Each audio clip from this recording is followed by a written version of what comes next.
Wow, I was muted. Oh my god, I've been talking.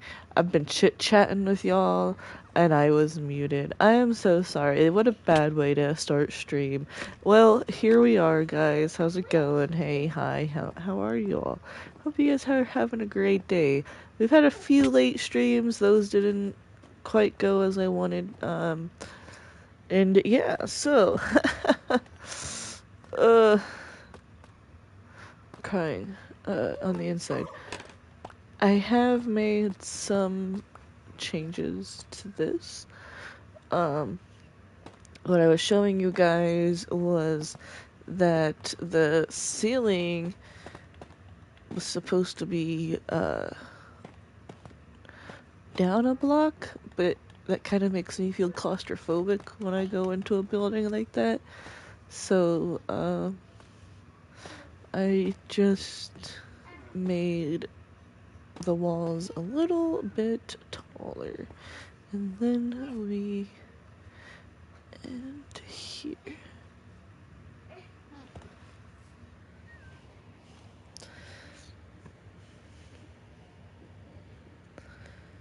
Oh, my bad. I forgot the torch. So let's go grab that. Oh my gosh, I'm still so, I can't believe that I started this muted. So let's bum. We come over here.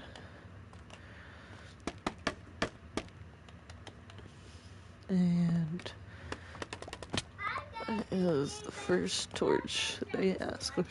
You know, they haven't done any lighting in here.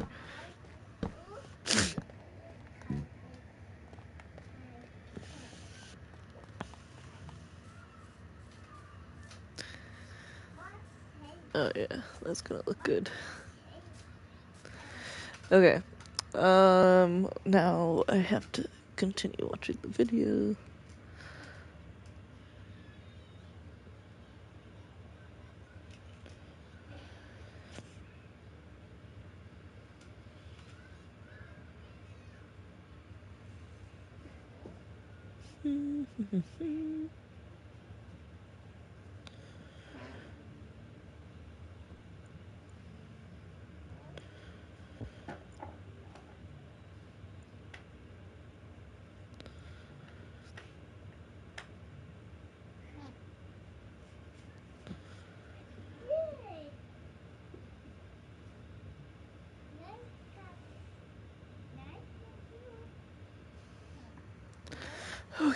Okay. Alright. I don't think I got any. Get out of here, flies. I'm gonna get me another one. As soon as it lands, I swear to God.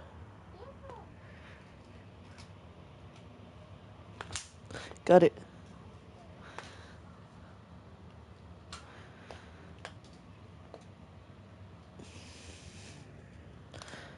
Alright. Ooh, I need to switch back to the live.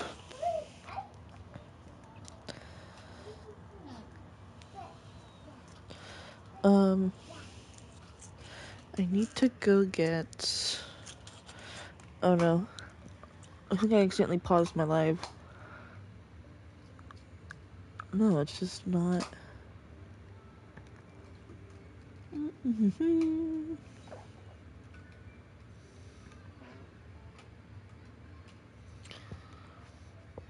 Okay.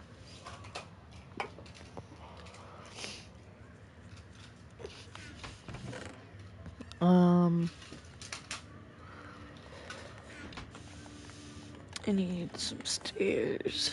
Oh, that's not what I meant.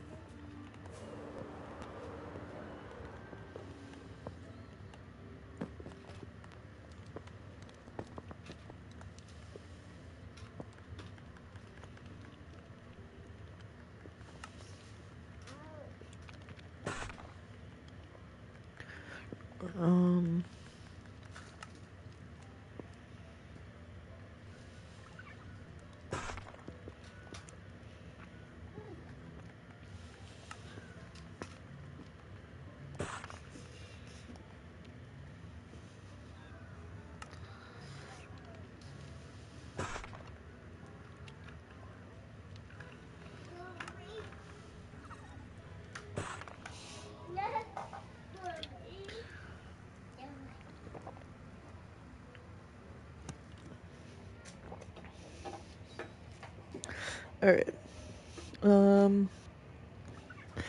So now we need to go back up.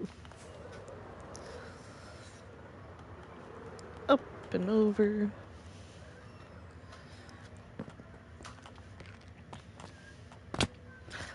I'm fairly certain I'm just gonna have to repeat all of this on that side.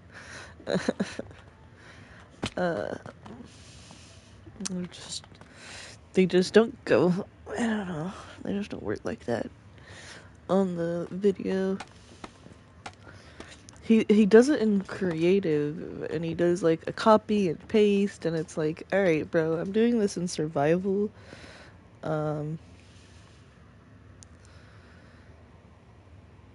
It don't really work like that for me, bro.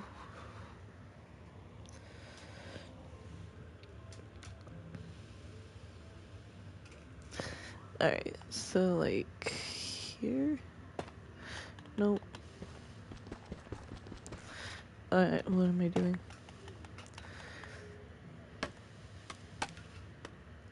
Really? Okay.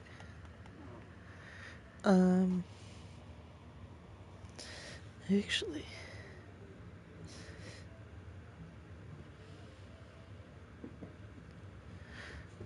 Okay. Dang it, dang it. Dang it. Alright, we go here.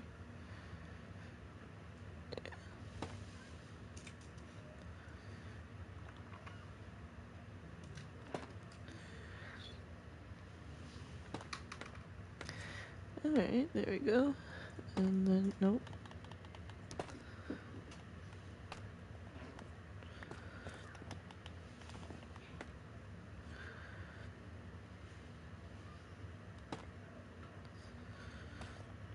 Please tell me that was the right spot, yes.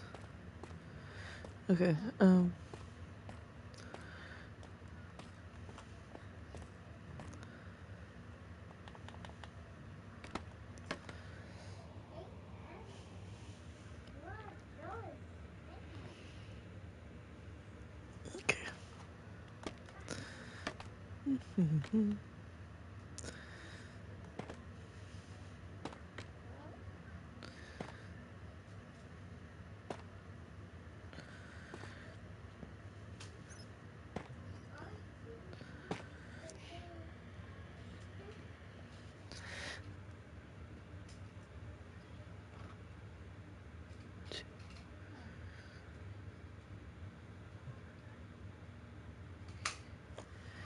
So I just have to do this one more time on this side. Then it lines up there, and then I need that upside down. Excuse me. And then we come over here. And essentially you want to do the same thing.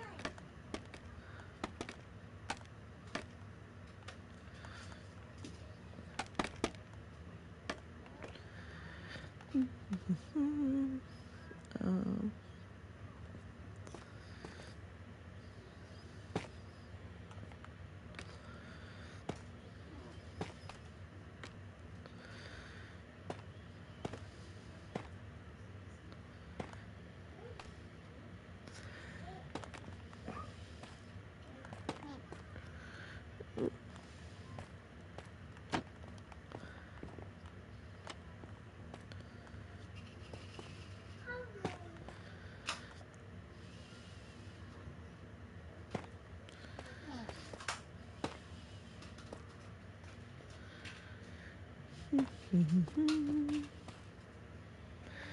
okay.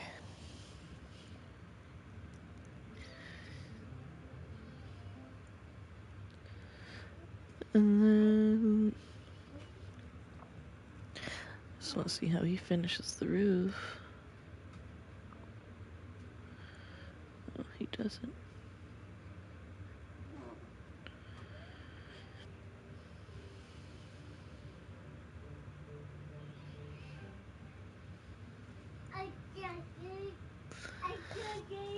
Alright,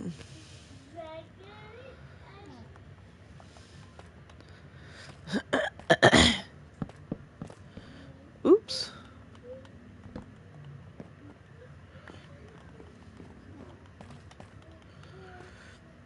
Oh, that's wrong too. Okay,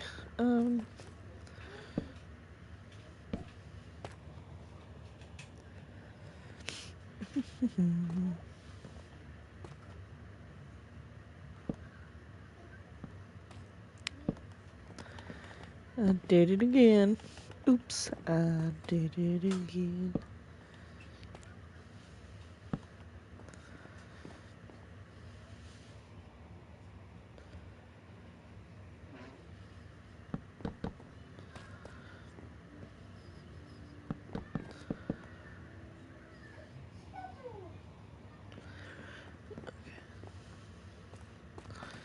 And then over here, I build it in survival, so you don't have to. This is not a survival friendly build at all. That is not saying that he himself is not a survival friendly builder, but this is not a survival build.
Alright. Um,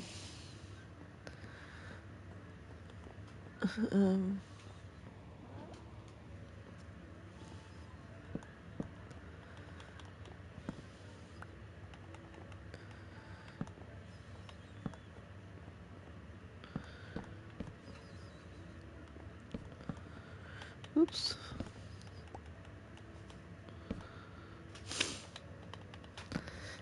I did it again. Okay, show me a sign. Hit me, baby, one more time.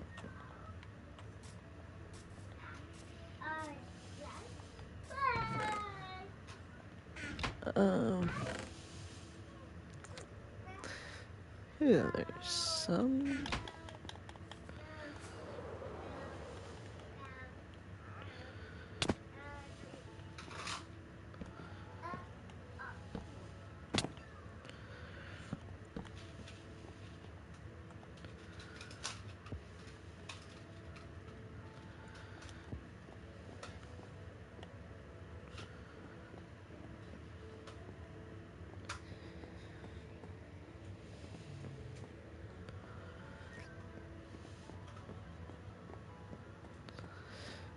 Alright.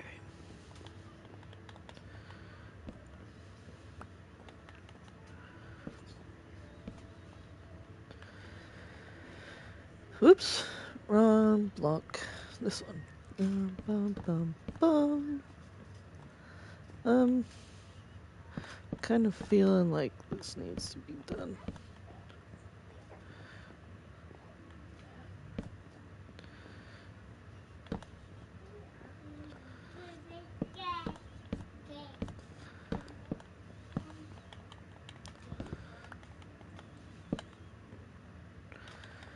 Actually, I think it needs to be like this.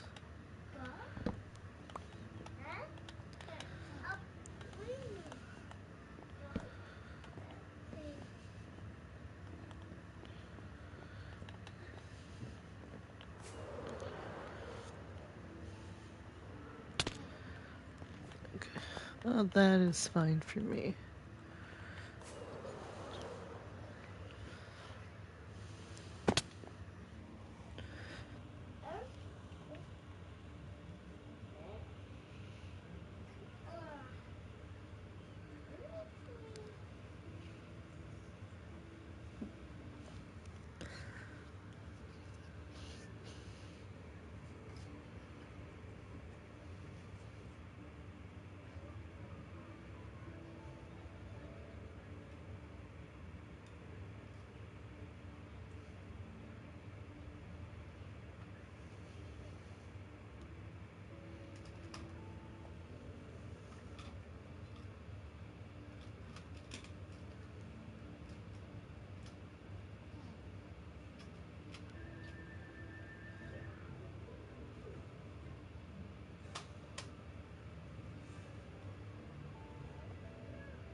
Okay.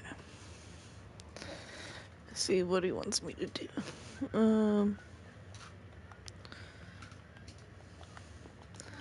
So I need to take these out actually. But I'm gonna do this.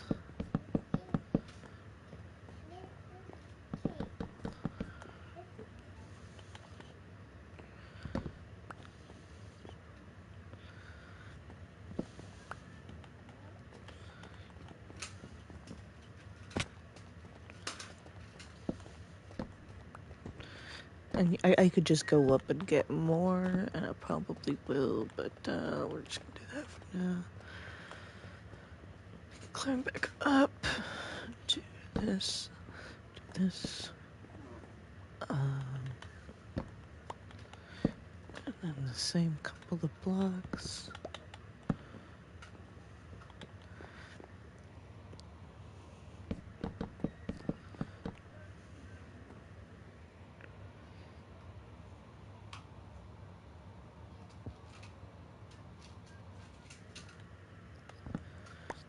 Oops. Oh no, that was right.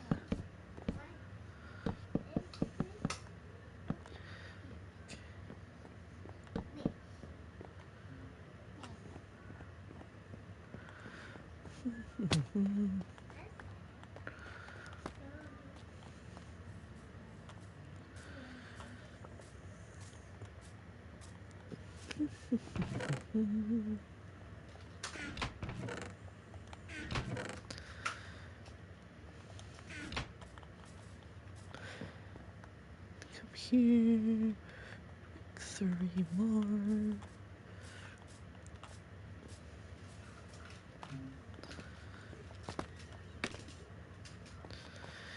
And then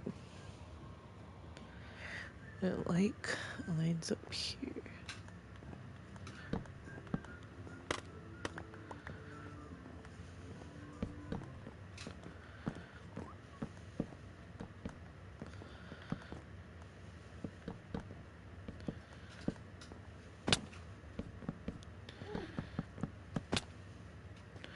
Whoops. I failed it.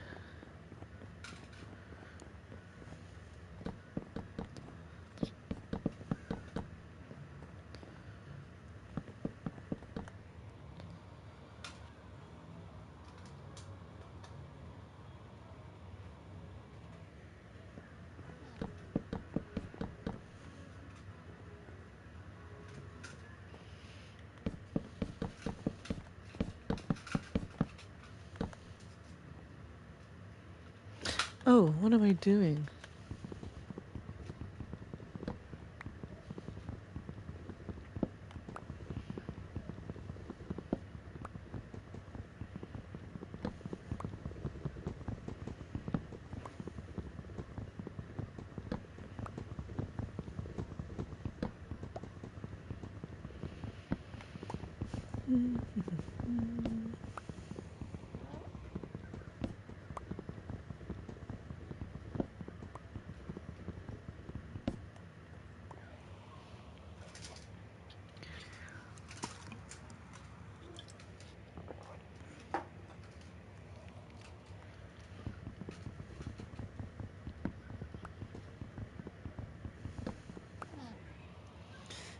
It's 4:20.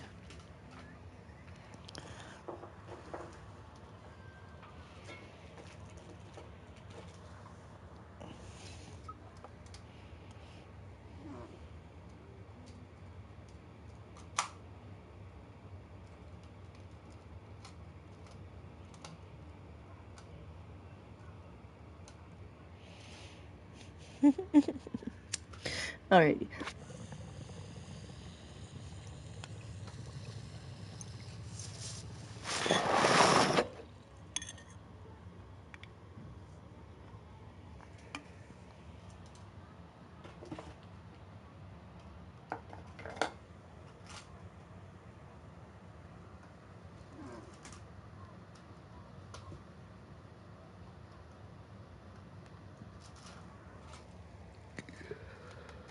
Okay.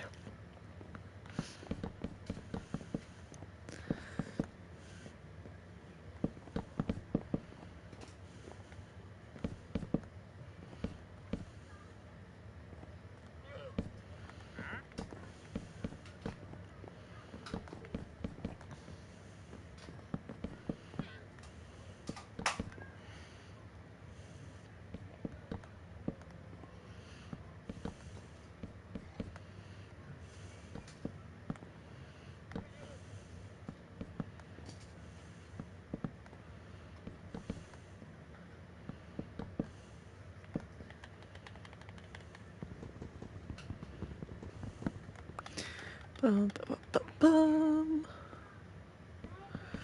Ouch.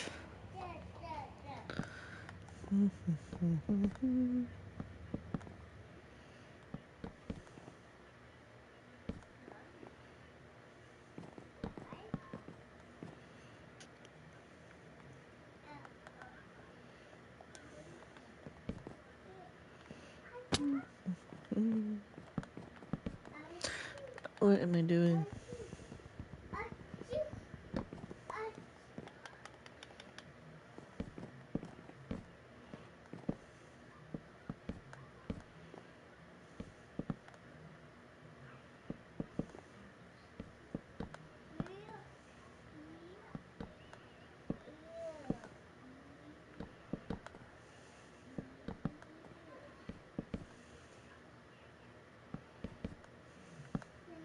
Oops. Bum, bum, bum, bum.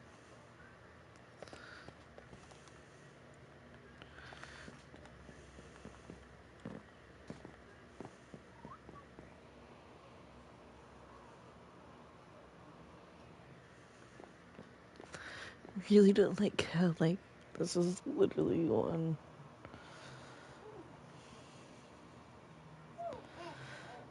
But on his, it's more.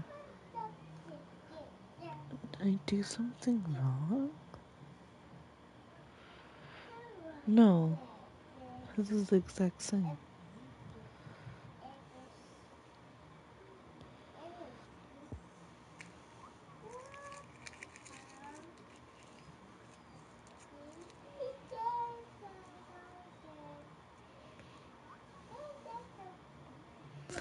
Okay.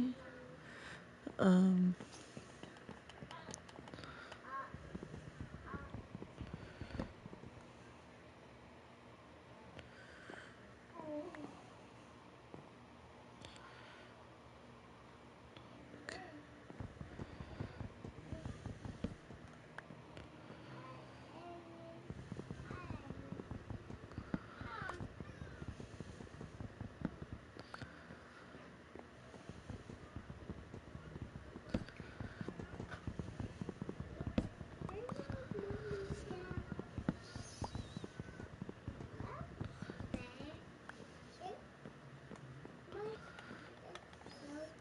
I think sometimes these guys forget you're on survival.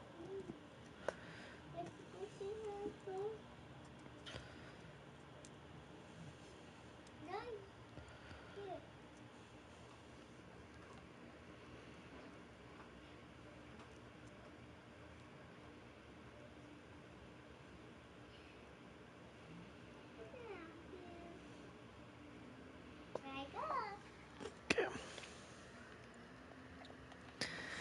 And then.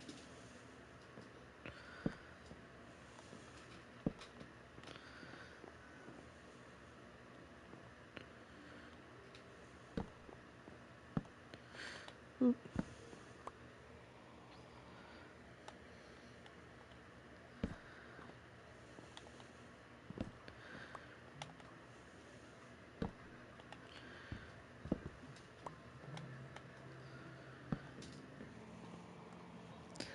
Okay.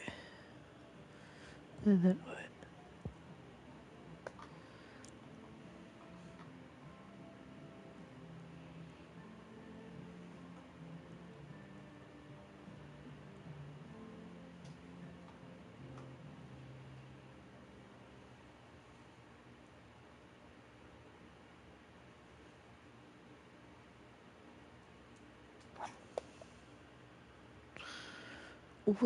Whoa, buddy. Okay, so. Let's do this.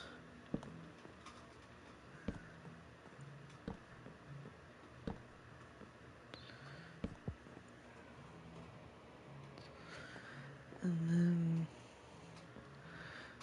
This.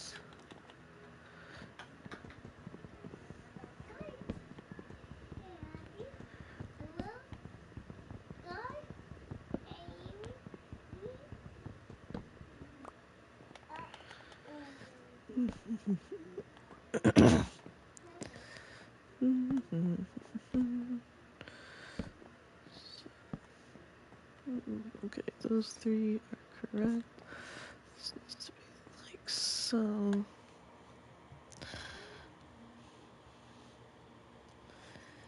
And then this needs to follow the same.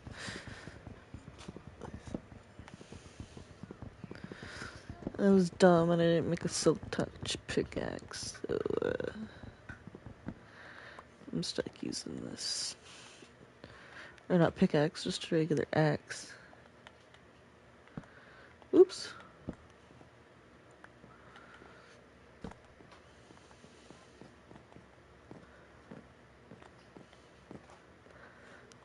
See, I'm starting to think.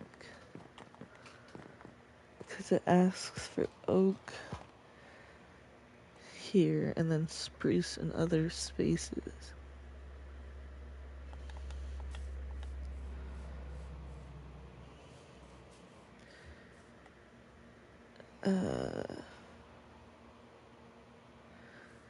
Okay, I see what I'm doing wrong.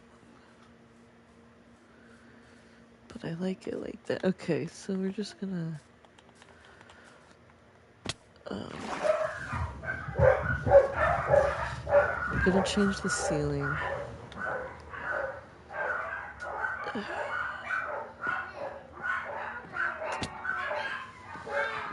I gotta make some decisions.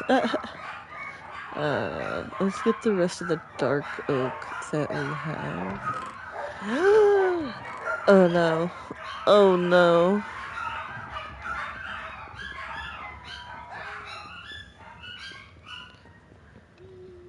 I used all the dark oak.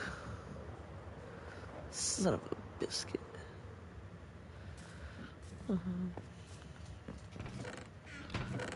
Yeah, I used all the dark oak. Darn it! Alright.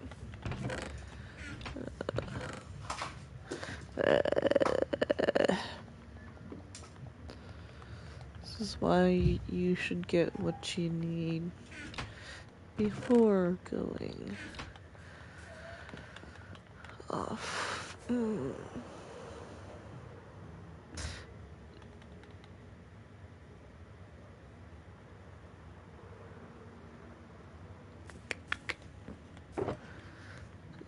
want to take one of those. Not going very far away, but I also just don't want to run out of rockets. Is it one more over the hill? I think it might be just over this hill. Yeah.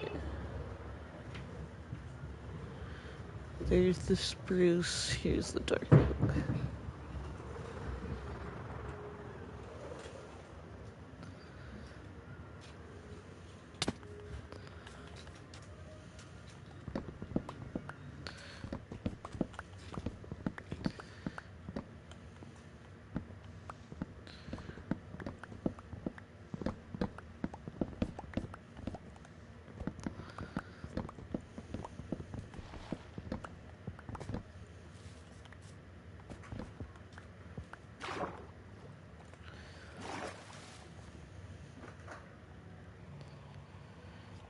Cora!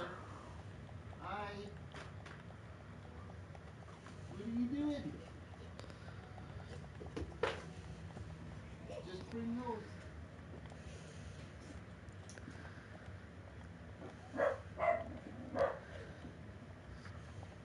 That's too many. You don't have enough hands. Oh, I gotta use my hands. Oh, you're thinking, huh? These are cool. Where'd you get all these? Walmart. Yay, these are so fun. Okay, you going to play? Tell mom. Bye, Mom. Bye, baby. A little brat. Alright. I just need dark oak.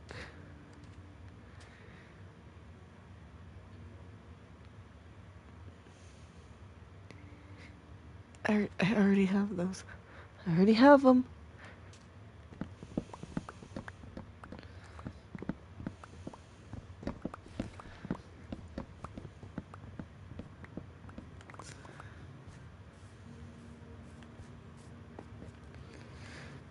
I can't pick that up because of my inventory situation.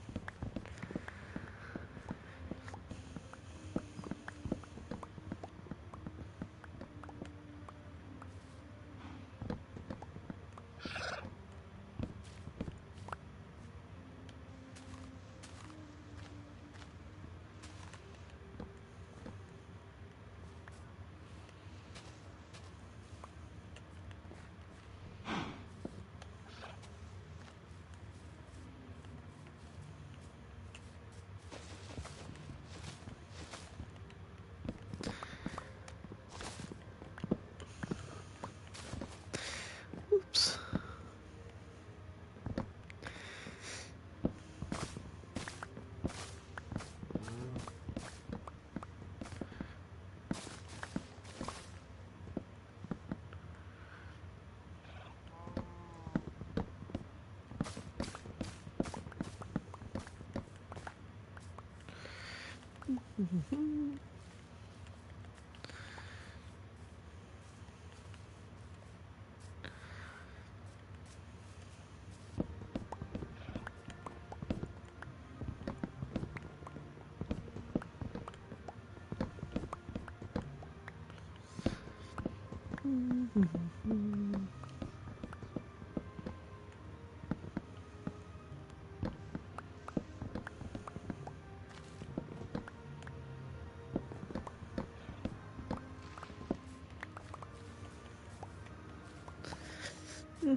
Gotta get all this dark wood. Or dark oak. I said dark wood.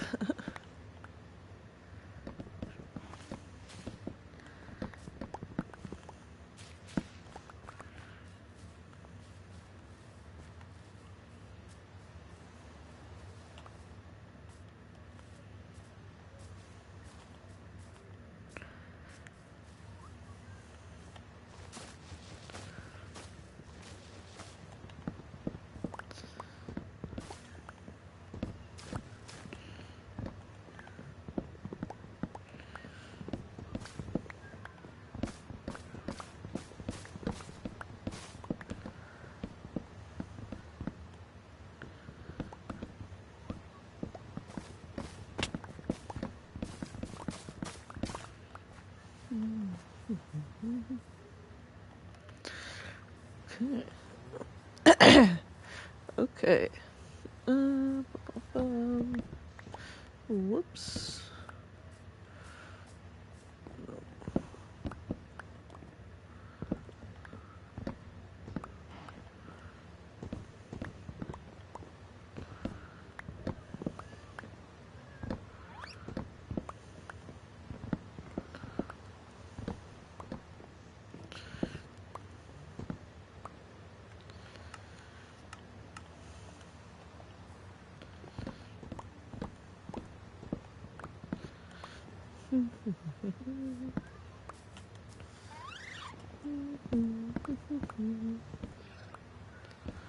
Oops.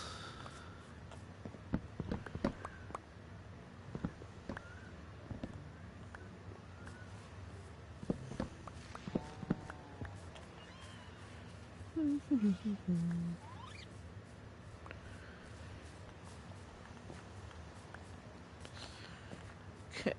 Um.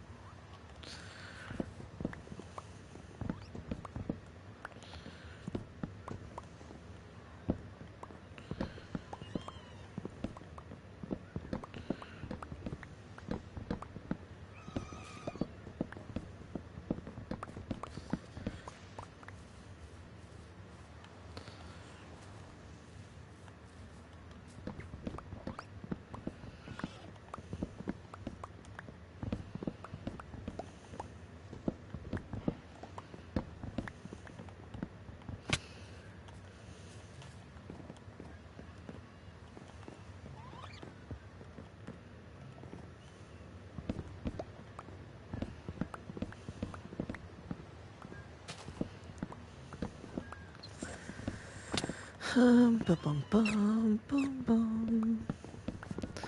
Well, quit following me. Leave me alone. Gathering resources. I'm not trying to play Crafty Mod right now.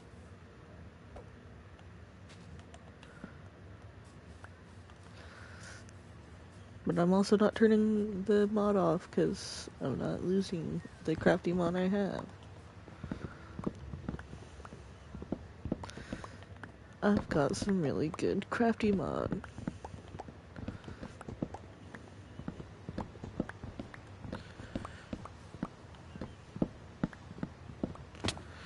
Whoops.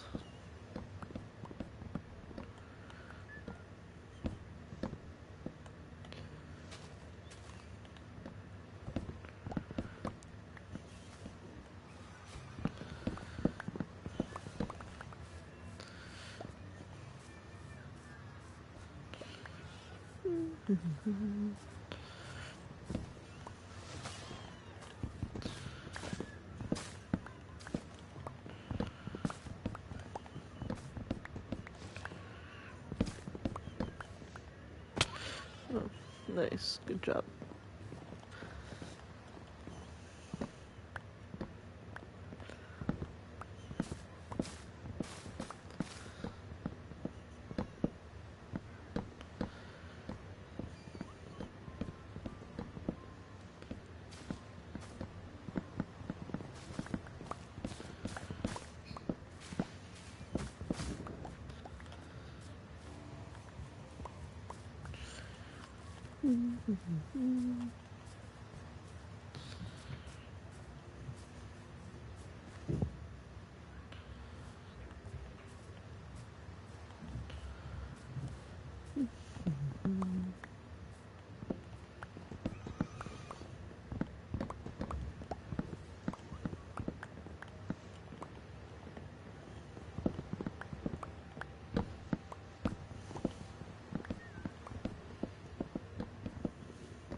Okay. Bum, bum, bum. Bum, bum, bum. Bum, bum, bum. Bum, bum, bum. Bum, bum, bum.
I love the glow berries.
Okay.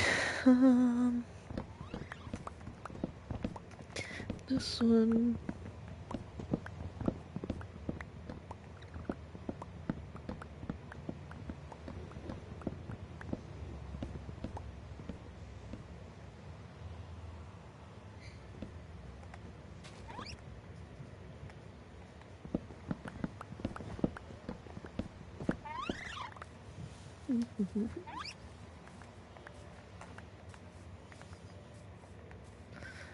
Alrighty. Bum, bum, bum, bum. And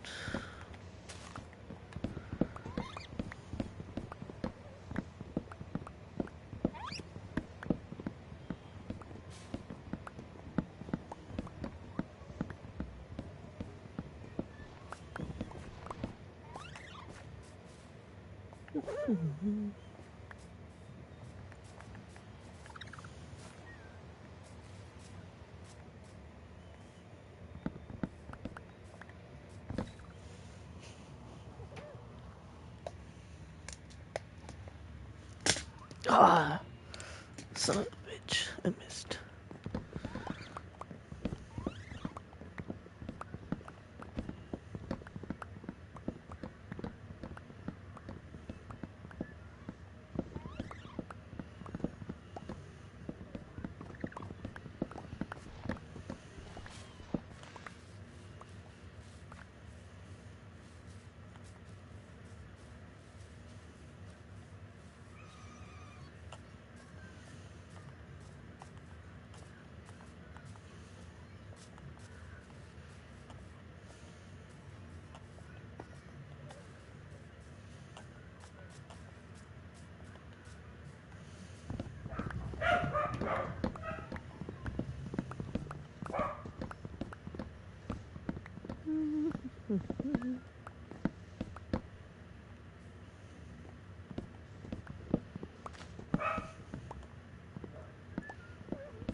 Okay.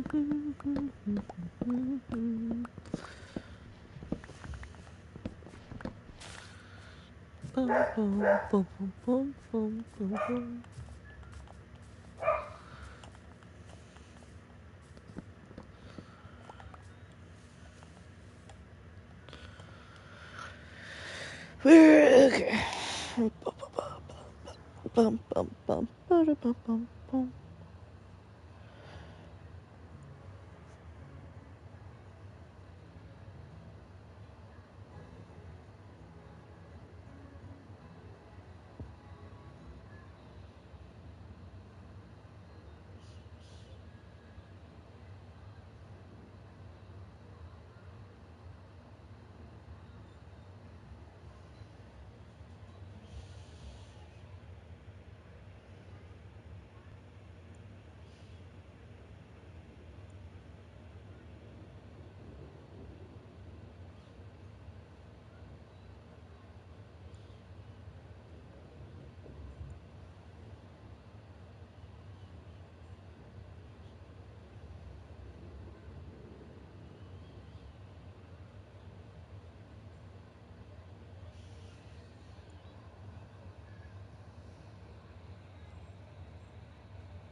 Okay. I got distracted. YouTube. YouTube.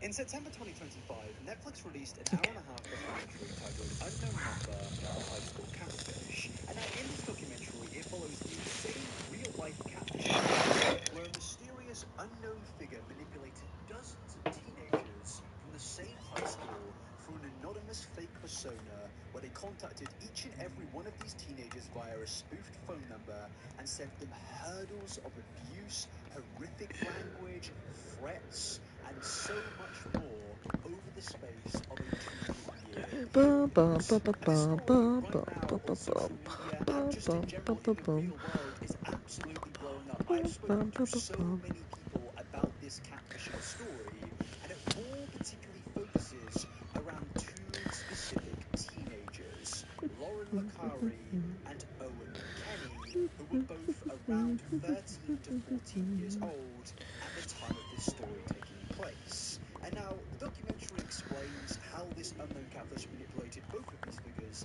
in the worst way possible, going into some extremely dark territories, but most importantly revealing who this catfish actually was. And I think the main thing a lot of people took from this documentary at the ending of it was just, it's hard to really completely 100% 100% trust anyone after seeing a story like this, because it could be your closest friend or family member, but for all you know, they could be doing things behind the scenes to make your life a living hell. And this documentary was a prime example of that. But despite my interest and intrigue into this story, the funny thing is, well, I actually didn't like this documentary. In fact, I think this documentary from Netflix was incredibly irresponsible. I don't think it told the complete 100% accurate story, and I actually think it allowed the culprit in this story to basically get away with seemingly everything. And don't get me wrong, this documentary was definitely interesting. It was one of those Netflix films that really just made me put down my phone for an entire hour and listen to a compelling story. But that doesn't come from the fact that, oh, this was such an amazing documentary, it was so well put together. No, the only reason I put down my phone for this one was because, well, the real authentic story in itself was interesting. Everything else on Netflix's part, I think, was genuinely done quite terribly. Because in my mind, there are so many issues with how Netflix handled this story, to the point of where the culprit and the criminal was even, in my opinion, allowed to defend themselves in front of millions of people. And in today's video, what I want to do is just break everything down, explore this story, and get to the bottom of, well, what is the truth in the unknown number high school catfishing case? Because yes, there are multiple things that we need to go through today, and the main one being, well, the real story. We need to explore everything that the documentary left out and go through everything step by step in working out how this story actually happened and why the villain and culprit in this story did what they did. And by doing that, I then want to move into the topic surrounding the fact that, well, in my opinion, this Netflix documentary makes the culprit and villain in this story look far less worse than they actually are. I'm going to go through the court proceedings that I found online. I want to go into everything to do with Kendra Lakari and how this story is just unbelievably worse than Netflix were presenting it to be. And yes, there is a lot that we need to go through today, and this is going to be quite a messy deep dive because trust me, there is so much information that I think a lot of you do not know, even if you have looked into the story and read about it yourselves. I think there may be some key information and details that you don't know, whether that's, just you not looking into the story, or whether the fact that Netflix completely botched this story. We're going to go through it all today. So yes, sit back and relax, because honestly, I just need to talk about all of this. I watched this documentary and it was very interesting, but I came out of this thing feeling angry. I even went onto my Instagram account, I should say, straight away and posted a very angry story about, I can't believe how Netflix handled this. I can't believe what they did.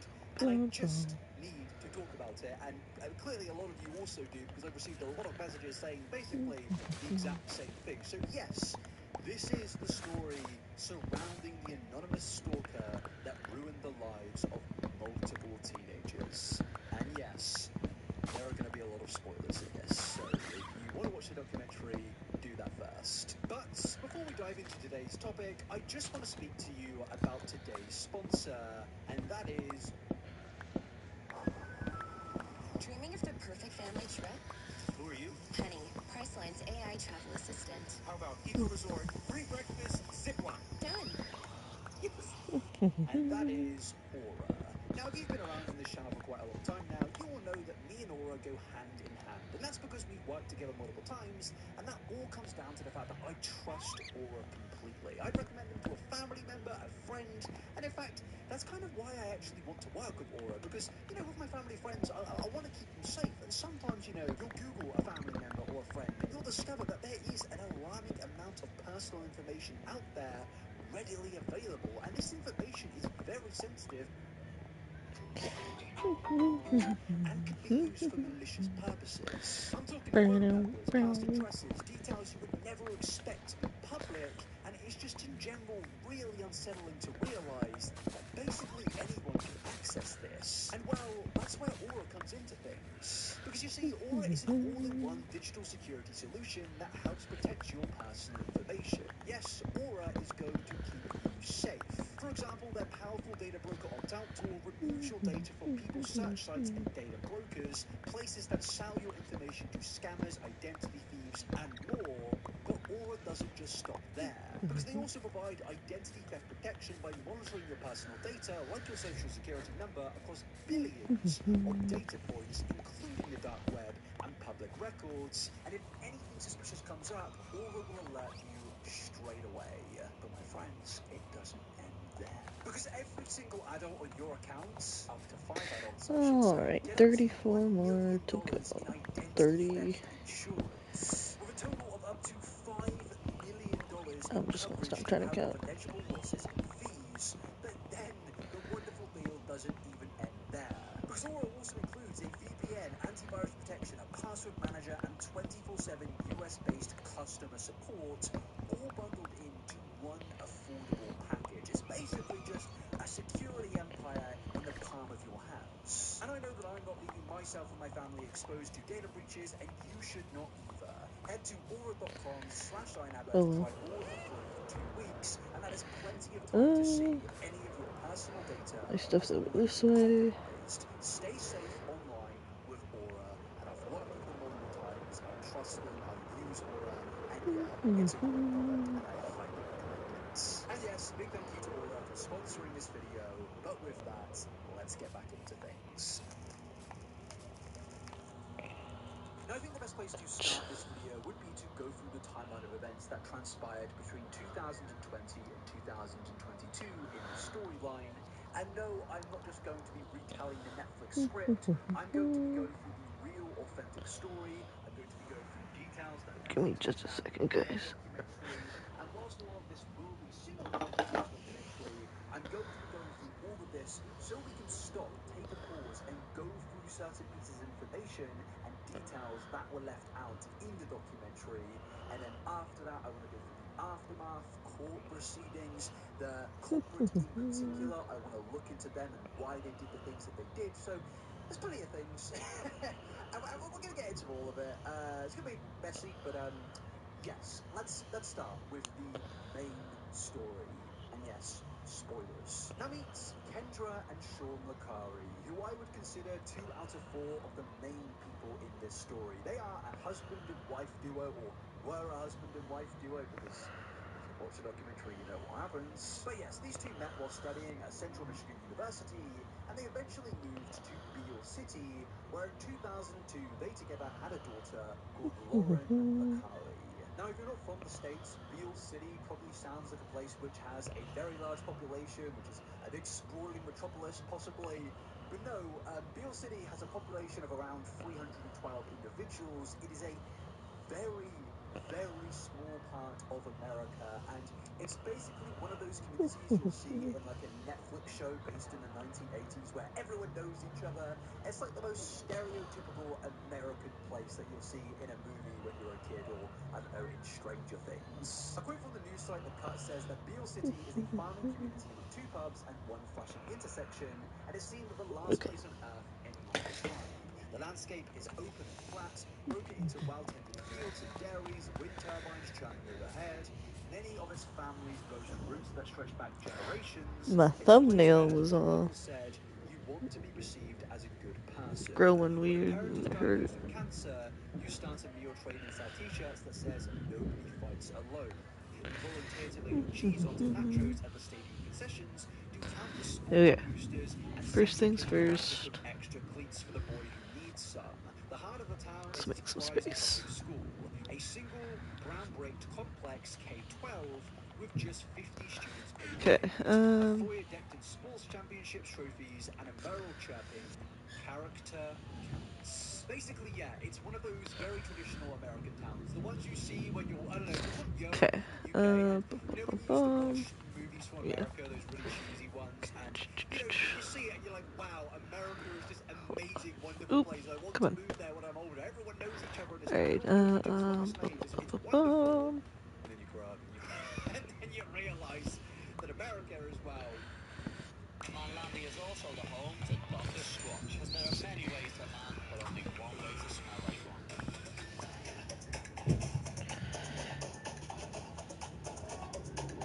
As well, America. But yes, Kendra, Lauren, and Sean, they seemed to be living the stereotypical American life. They were a loving family living in a small rural town where really nothing could ever go Yeah. wrong. And if you think that's where the story starts to go downhill, So it actually should have no, been this. things really only started to progress for the Licari family after this. Because I yes, accidentally did yeah, spruce and this is instead where we of introduce dark. the final main character in the story, Owen McKenney, who was Lauren's childhood sweetheart. Yes, at 13 years old, these two were in a relationship. It seemed very sweet, very wholesome, and given how small the town was, it very much did seem that these two were the talk of the town. Everyone saw this real sweet little couple. I think we all witnessed like a niece or a nephew, go into a relationship, and you can't help but smile because it's pretty sweet to witness, a little young couple together doing little young couple child things. It's sweet, it's nice, and it's completely just nice to see. And it even got to the point of where apparently these two were so sweet together that apparently other students in their school were apparently jealous of their relationship because they couldn't Oops. have what I they had forgot to at fix that. 13 years old. And yes, obviously, most child relationships don't last forever. Even if they begin for like 2 or 3 years, most people know that when you start to get a little bit older, you start to become an adult, you may grow out of each other, you may move on in most cases, but it Oh, did I seem that put the at this scaffolding point of away. time, around 2020, the Licari family weren't financially rich. Some of them were working multiple jobs. The other in particular had 2 jobs, but they were rich in terms of they had each other. It was a Oh, excuse very, me. very wholesome thing going on here. The families of Owen and Lauren knew each other. They got on. They hung out together. It was a really sweet and wholesome time, seemingly. And the relationship started off in typical kids fashion. Owen said that after his football game, he texted Lauren that day saying, "So are we dating?" And she said, "I don't know. Do you want to be?" And he said, "I'm like, sure." I mean, it's very sweet, isn't it? It's very like, it's very kiddie, isn't it? Like, And obviously, we're it's just not an gonna. adult Oh, I relationship. didn't They're just two finish the sweet kids bookcases over here. being Okay. kids. But now, I just want So to we talk have to do a specifically couple about the kids things. here. Ba, ba, da, Lauren was ba. actually Put a very this. quiet Go back child. She down. seemingly didn't really want to be the center of attention, just based Grab. on I everything that think I've I read. It seemed that she was put quite shy. everything It seemed in that she was somebody that really kind here. of kept herself Here. to herself. And This yeah, one. she This had one. I friends, don't she had remember. people that she spoke to, but it really Looks did like kind I of put it appear in that this she one. was just Owen I most of the time. need These two were my pretty inseparable, bookcases and she was just very shy and outside of that, based on what I've read. But then we need to point bum, bum, attention to the bum. mother here,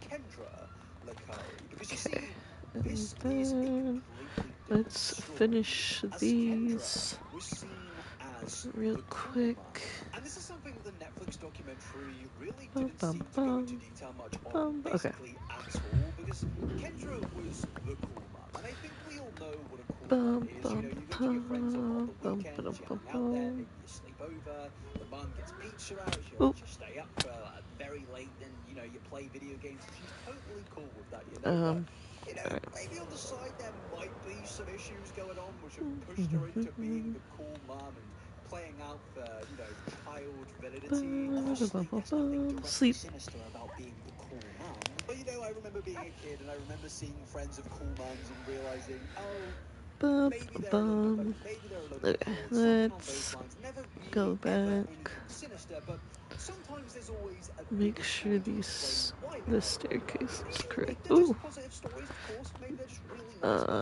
Yes. Okay. sometimes there's a And big now we go twist. And you back see, Kendra over was somebody that was a here. bit more than the cool So we mom. have She was to actually fix a that on big this figure side. in the community. Even with the kids, Ba, apparently, ba, she ba, used to ba. approach the students at school events Yeah. and gossip with them, which So these are again, right. It's really just isn't the rest of spoken this about is not much right. at all in the Netflix documentary. But it also did seem that she was very proud of her daughter. She'd even apparently brag about her daughter so much that the parents would find it annoying. But I don't think the annoyance just came down to the fact that she was very proud of her child. But I think a big factor could also come down to the fact that while Oops. Kendra was arguably unreasonably reasonably involved in her child's private life. And I know some will say, you know, parents have the full right to be involved in every detail in their child's life. I actually personally believe children should have the right to privacy to obviously a certain extent, but I think they should be allowed to keep secrets. I think they should be able to live a life as a kid where their mother or father isn't looking down on everything they do 24/7. But Kendra was very much involved with everything, not just Lauren was doing, but seemingly Lauren's boyfriend Owen was also doing. As yes, according to one parent in the That's community, when Lauren right. started dating Owen, her mother came along to basically every single time Lauren and Owen hung out. At every opportunity, Kendra would ask them to wrap their arms around each other for a photo, which Lauren would, you know, innocently then turn into presents for Owen, like a personalized phone case. But it would only continue when they hung out with the Lucaris. Kendra would chime in, being like, why don't you jump on the trampoline and take a spin in Lauren's Ranger utility vehicle? Another parent said that Kendra would talk about these two like they were going to be together forever, and now you could say that this was all very innocent. She was just happy for her child for, you know, being happy. Okay.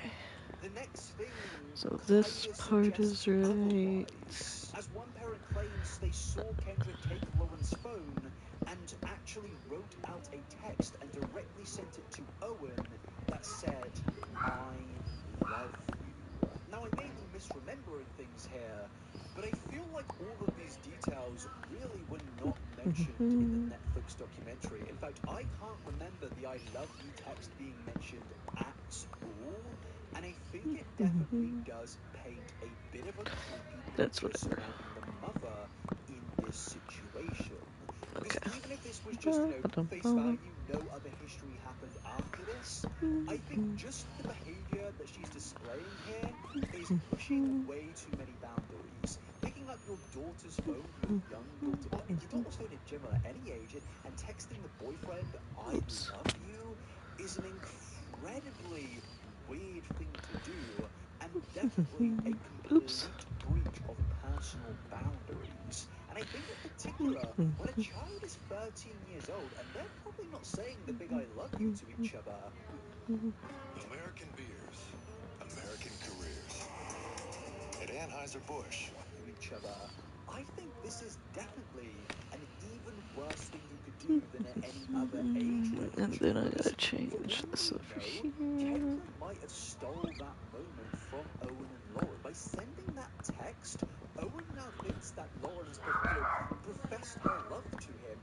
And actually, it was the mother supposedly sending this text message, which obviously is incredibly strange and starts to paint the picture of, well, maybe the parents weren't just annoyed at this mother for bragging about her daughter, and maybe they were starting to get a little bit concerned that, well, this mother, Kendra, was going a Whoops. little bit too far when it came to This one? being Yes. involved Okay. in these teenagers' Bum, ba-dum, lives. And this will bum. start to And lead us then into this two kind of up. creepy connection that the mother had with And Owen in then the we just story, gotta the do this boyfriend little of her dark own oak part daughter. right And again, here.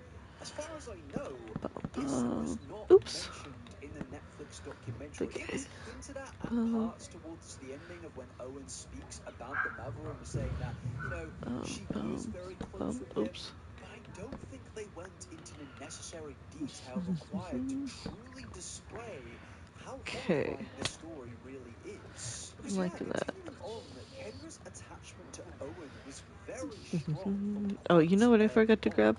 I For forgot to grab example, when torches. Owen was Let's in go 5th grab grade, those. Kendra decided to sign up to be Owen's track coach, his personal track coach. Now, I may be reaching here, but personally, based on everything we've heard too far, I feel like it's very clear that this mother is getting way too close to this child who realistically she doesn't have any reason to be this close to. If anyone from the personal life of Owen was going to be his personal coach, I think it should be a family member or a teacher. Owen even went on to claim in the future that they were so close that Kendra basically became a second mother to him. And this relationship I between am Owen liking how and that looks. Kendra just Okay. progressively got more and more I'm sure there will be lighting later, but we're just gonna kind of throw some torches down. Across Michigan to watch one of the championship games that Owen was performing in, and once Kendra even suggested turning one of Owen's tournaments into a Florida Lakari family vacation trip. To which the mother Jill just basically denied that and was like, no, we're not going to do that. This is just going to be Owen's tournament. He's going to go, he's going to perform, and he's going to come home. And yes, that was not thankfully allowed to happen, but I think it does very much represent how close Kendra was trying to get to Owen, who, bearing in mind, was between the ages of 13 and 14 years old at that period of time. And at the face of it, you could maybe suggest that, wow, this was a very protective mother of her daughter, and she just really wanted to support her daughter, and by extension, that came supporting Owen. But personally, I don't agree with that. I think that Kendra's relationship, not just with Owen, but in general with a lot of the school kids at the school that Owen and Lauren went to, was incredibly inappropriate. We've seen reports that Kendra has gossiped with other students at this school, and then we found out that she supposedly sent a text message saying, I love you to Owen from Lauren without Lauren even knowing about this. And obviously, she's got this strong, growing connection with Owen where she's doing so many things for him, which honestly, Oops. I just don't think is normal behavior for a boyfriend to have the mother of their girlfriend do it to them at 13 years old. When I was around 14 years old and in my first relationship, I think the furthest thing that my girlfriend at the time's dad did for me is he took me home, after hanging out with my girlfriend that day. That was really the furthest it went, because obviously you have to acknowledge that these are child relationships. They're not serious. They're just very wholesome things, and if anything, they're just more like advanced friendships at that period of time. And yes, as they get older, it might get more serious, but as a parent, you have the responsibility to just acknowledge the fact that these two are still kids, and you should allow them to be kids. You shouldn't try and become the parent of your child's 13 or 14-year-old boyfriend or girlfriend. You should just let them do what they're doing. Obviously, you can parent and, establish boundaries, but it was very clear that there were no boundaries for Kendra Lakari, even to a point of where the other mother had to come into the story and actually establish boundaries, saying, hey, you're not going to go on vacation with my child. And this is where the story then starts to get extremely dark. Because if you watch the Netflix documentary, you will know that during all of this, there was an incredibly sinister storyline taking place throughout the relationship of Owen and Lauren. And I'm just going to jump ahead and now show you this Okay. court document here, which is between Sheriff Michael Maine and defendant Kendra Lakari for a count of stalking a minor, Okay, communicating with another to commit a gotta crime switch via the back to use of the the internet, a tutorial, see count what's again of next. stalking a minor, another count of using computers, the internet to communicate with another to commit a crime, and one count of an obstruction. See it live. Catch it live. Turn a good day into a great day with live sonar. Eagle Eye from Lowrance.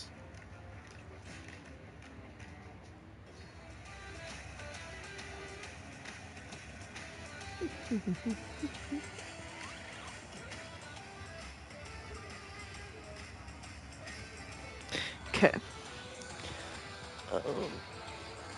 So this will be this next part. Whoops. Ba-ba-bum. Obstruction of justice. And yes, if you've not watched the Netflix documentary, you may be very confused where this twist came from, because yes, I did not mention any of this up until this point, but I've done that for good reason. Because I wanted to present the fact that, wow, Kendra, regardless of this dark story of what we're about to get into, was very inappropriate, not just with Owen, but with other students as well. She was Oh.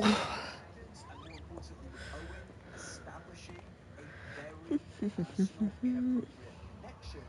But now, on top of that, Starting take into the here. fact that yes, all of these criminal counts were alleged against her. And in my opinion, Netflix did not establish the more full details about the inappropriate connection between Kendra and Owen well enough. I don't think they went into the remotely close enough detail that they should have in a documentary which goes into the details that we're about to go into.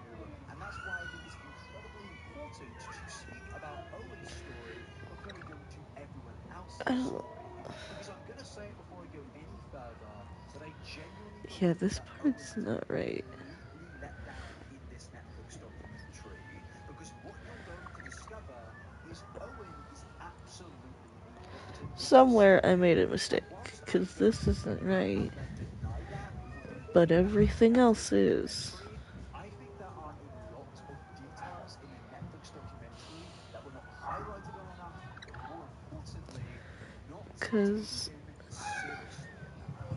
And yes, we're going to go into that now by alright, going into the darker aspect of this story. And it all starts in September of 2020, when Lauren was apparently planning on going to a Halloween party that originally, I think according I to Kendra, missed she was something, not yeah. invited to, but Owen had asked to come with her. At first, it really did feel like a very innocent thing. Lauren had not been invited to this party, and Owen wanted his girlfriend to come along with him. He's proud of Bump, her, bump, he's her bump. closest friend, he just Oh, wants her to be there with her.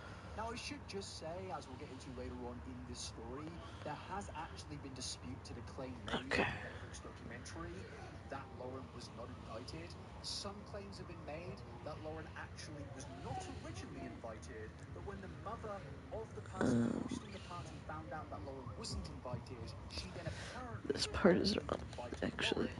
But Kendra, the mother of Lauren, claims that Lauren was Damn it. not invited. And I should just say that Lauren's mother's storyline definitely benefits her purpose more than everyone else's purpose and argument in this entire story, and you will find out why. Because yes, the night Lauren found out she was going to the party, she received this text message right here from an unknown number that read, "It is obvious he wants me. His attention is constantly on me. Not sure what he told you, but he is coming to the Halloween party, and we are both DTF down to," and yeah, I don't think I need to go further. And then another one came saying, "He wants nothing to do with you. He thinks you're annoying and an ugly ass bitch and wishes you would leave him the alone. Why do you think he is on the phone all the time texting me? You didn't get invited to sleep with him. I did. I'm spending the night with him. I'm sharing a bed with him, not you." Now, yes, these are very vile texts to send to anyone, but in particular, they're incredibly vile to send to a 13-year-old on an unknown number. See, And the. at the time of when these texts were being sent, no one told anyone Oh anything. man, I did There were something already at wrong, least but I a lot don't of know people where I out went there who wrong. pointed at a lot of people that we'll go into later, stating that this person didn't want Lauren at the party. She wasn't originally invited, and this is some of the mean girls in this small community just bullying and being nasty to Lauren because they did not want her at the party, but they wanted Owen at the party because Because they there's had a a little space crush on between Owen and these, and couldn't invite him because of Lauren. I Now, don't know what obviously, I if you've did seen the wrong. story or if you've seen the court documents, you will immediately go and think, okay, this was the mother sending these messages. Because yes, I've shown you now that yes, the mother has been caught stalking multiple people in this story, but no, the mother in the Netflix documentary outright denies that she sent these text messages. This was not her personal case of stalking, and her personal case only comes No, after because this. this Because is yes, right. whilst these texts were Because that's how this is obviously supposed abusive to and were be. cases of And then the harassment, pillar these lines right texts up with only lasted a thing. very small period of time. In fact, after a while, these texts completely ceased and didn't actually continue So for somewhere, over 11 I months. need it. Because yes, I late don't. 2021 I don't is when know. things really Okay. started to get Um. serious. And funnily enough, it does actually It's appear that just the this court system part does that's agree that the wrong. stalking previously at the Halloween party event was not However, because when you look into the court documents in the case surrounding Kendra Lakari, it states that the stalking period was between September the 13th, 2021 to February the 28th, 2022. The mother claims it wasn't her, and it very much seems that the court seems to at least believe her, and they only believe that the next part of the story was all Kendra. Because yes, in late 2021, Lauren randomly received a text from an unknown number once again. It seemed that the person from 2020 had finally returned after 11 months. And these texts read, "Hi Lauren, Owen is breaking up with you. He no longer likes you and hasn't liked you for a while. It's over. He wants you." Now, I know the court documents deny that this was the person from previously, but these texts read, in my personal opinion, very similar to the texts that were sent in 2020. In my opinion, I really, really doubt that this is anyone else other than the previous individual. I just can't see a coincidence in someone doing what they did previously and then a copycat identically copying what they were doing before. In my opinion, it makes no sense, and this is where I'm now going to reveal the full story. Because yes, you know that Kendra Lakari was involved in a stalking case during the relationship of Owen and Lauren, but that all came from the fact that, well, for around a year straight... Because now that's not gonna work. Confidence is not a mindset. I don't know what to It's an do. achievement. In the GMC Sierra HD AT4X, get 5.9% APR 2025 GMC Sierra. Great. Kendra was sending horrific text messages to not just Owen and Lauren, but multiple members of the community. For a year, Kendra made it her mission to ruin the lives of multiple teenagers, but in particular, her daughter. This woman created multiple accounts, multiple phone numbers, multiple personas, tried to frame multiple people in an effort to ruin her own daughter, Lauren's life. And yes, I know, it was pretty obvious with the court documents that I revealed, or you've just watched the documentary already, but yes, this woman had been going, honestly, the only way to put it, outright insane behind the scenes. And I will just say that this is definitely one of the most evil things I think I've ever witnessed a mother do. And honestly, I cover a lot of crazy mums. I've covered crazy dads in the past, but in terms of crazy mothers on TikTok, for example, I've seen so many bad cases. But this is a whole new level. This is one of the most insane things I think I've ever witnessed. And what you're seeing here is a compilation of just a few texts that was sent to Lauren by her own mother via a fake unknown profile. And from the very beginning, most of these texts would be deliberately targeting Lauren for things that she was insecure surrounding, such as her appearance or just how she Because was as a human being. And these messages at first were, this is right. immediately abusive. They were immediately horrible, and they were I hate immediately just this. designed to Sometimes I make hate Lauren feel miserable, the in my design. personal opinion. But what you're going to notice throughout these messages is they progressively get worse and worse. And I really don't think Netflix focus on this enough. I don't think they focus on the fact that when Kendra was sending these messages, she was getting to a point of where you start to get worried that these messages are just the beginning, and this could lead to real life harm happening to Owen and Lauren if it was not dealt with in time. Because these messages were getting dark. It would go from when Lauren wore Owen's jersey, she would receive a text saying, "WTF, you need to take that off, you are embarrassing him," to "you suck at basketball, he ain't dating no suck ass not good enough JV girl," to weird messages stating how Owen's life would be better if Lauren was dead. But then she actually took that message back, stating that she went too far. Now, this is something that I, again, feel like Netflix don't really focus in on enough, because to me personally, that message doesn't read like a jealous bully student trying to ruin this person's life. In my opinion, now, given, hindsight is a wonderful thing, but knowing that the mother sent this text, I think what you have here is a mother who clearly regrets what they sent. They knew that they had gone too far, and that's why they took back the message. Personally, I don't think that a 14-year-old cyberbully would have that level of remorse or that realization of, oh, I've gone too far.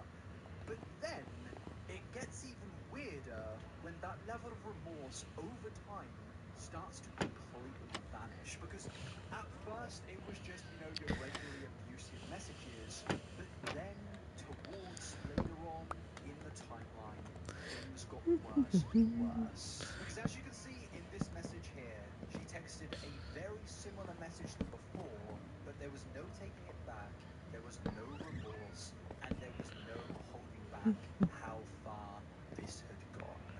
This woman was now outright trying to not just ruin her daughter's life, but she was clearly trying to take her life away. And these weren't just texts of, once or twice every day or once every few days. No, it got to a point of where Lauren's mother was sending these text messages to her 40 to 50 times a day. This is how bad it was getting. And again, I don't think Netflix focused enough on the fact that, well, Lauren's mother was prompting her daughter into doing the worst possible thing. And I also don't think, as you will see later on from the court documents, that the court did enough to address the fact that, well, her mother was trying to, basically get rid of her own daughter. But even after this, the text then went into more illegal territories to the point of where this was no longer just harassment. Like, these texts here were referring to Lauren's 14-year-old boyfriend, Owen, in very, very explicit and disturbing ways. And I can't really go into detail in reading what these screenshots say, but as you can see, even with the screenshots being a bit censored, it was very clear that Kendra was going into explicit detail on what she wanted to do with Owen. And that's why I think it's very, very insane that Netflix did not go much into detail about Owen and Kendra's connection and relationship. They should have gone into the detail of everything Kendra was doing with Owen during the relationship of Lauren and Owen, but they basically just fleetingly mentioned it and never really addressed it again. They just presented it as, oh, Kendra was basically a second mother to Owen and nobody suspected her. And whilst it's true that, no one really did suspect her, I know there have been allegations that some people out there did, but ultimately the FBI, the police, all the investigators who were trying to find out was sending these messages, they did not suspect the mother at first. And I think because of that, Netflix should have focused on the mother's inappropriate relationship with Owen, because whilst, this documentary, I don't doubt, is created for entertainment purposes, I think prevention is a very important thing. And I think that's what these documentaries should be aiming to do. And discussing inappropriate breaches of boundaries between an adult and a child is very important in these situations, because if we don't address that, well, it could possibly lead to things like this. And look, I'm not trying to say that someone being the cool mum leads to this in every single situation. In fact, I'm not saying that in basically any of these situations, but I think with Kendra, the cool mum aesthetic very much became something more than that. She was close with the children at this school. She conversed with the children at this school. And as you're going to discover, she had the phone numbers of the children at this school. And I think it would be incredibly important for Netflix to address these facts, go over the relationship to prevent these things from happening in the future, but they really don't go into detail whatsoever. And when I first watched this documentary, I immediately jumped onto my Instagram story and I was absolutely angry at one particular thing that was not mentioned throughout any of the documentary. And that is, in my personal opinion, Kendra, in my opinion, is a predator. Look at these text messages. Tell me that this being sent from a grown woman, a mother, to a daughter's boyfriend who is 14 years old, tell me that this is not predatory behavior. We have seen so situations on the internet in cases like this, where somebody is sending these similar type of texts to somebody underage, and we immediately dub them as a predator. Oh. But for some reason, with I'm sure Kendra we'll get Lamacari, there this eventually. was not mentioned throughout any of the Okay. documentary. They mentioned the inappropriate messages, but they never went into detail behind how truly sickening these messages are. But what makes this even more insane, that's something I've left out throughout all of this video so far, is that, well, Kendra featured in this Netflix documentary. But she didn't just feature in this documentary, but she even reenacted the messages that she sent out to her own daughter. And I should just say the inappropriate messages about Owen were directly sent to Lauren, but like that changes anything. She's still basically fantasizing. Oh, it's just weird to say. It's just weird to say. And Netflix allows her in this documentary. I don't want to be that guy because I feel like everyone says it in basically every situation like this, but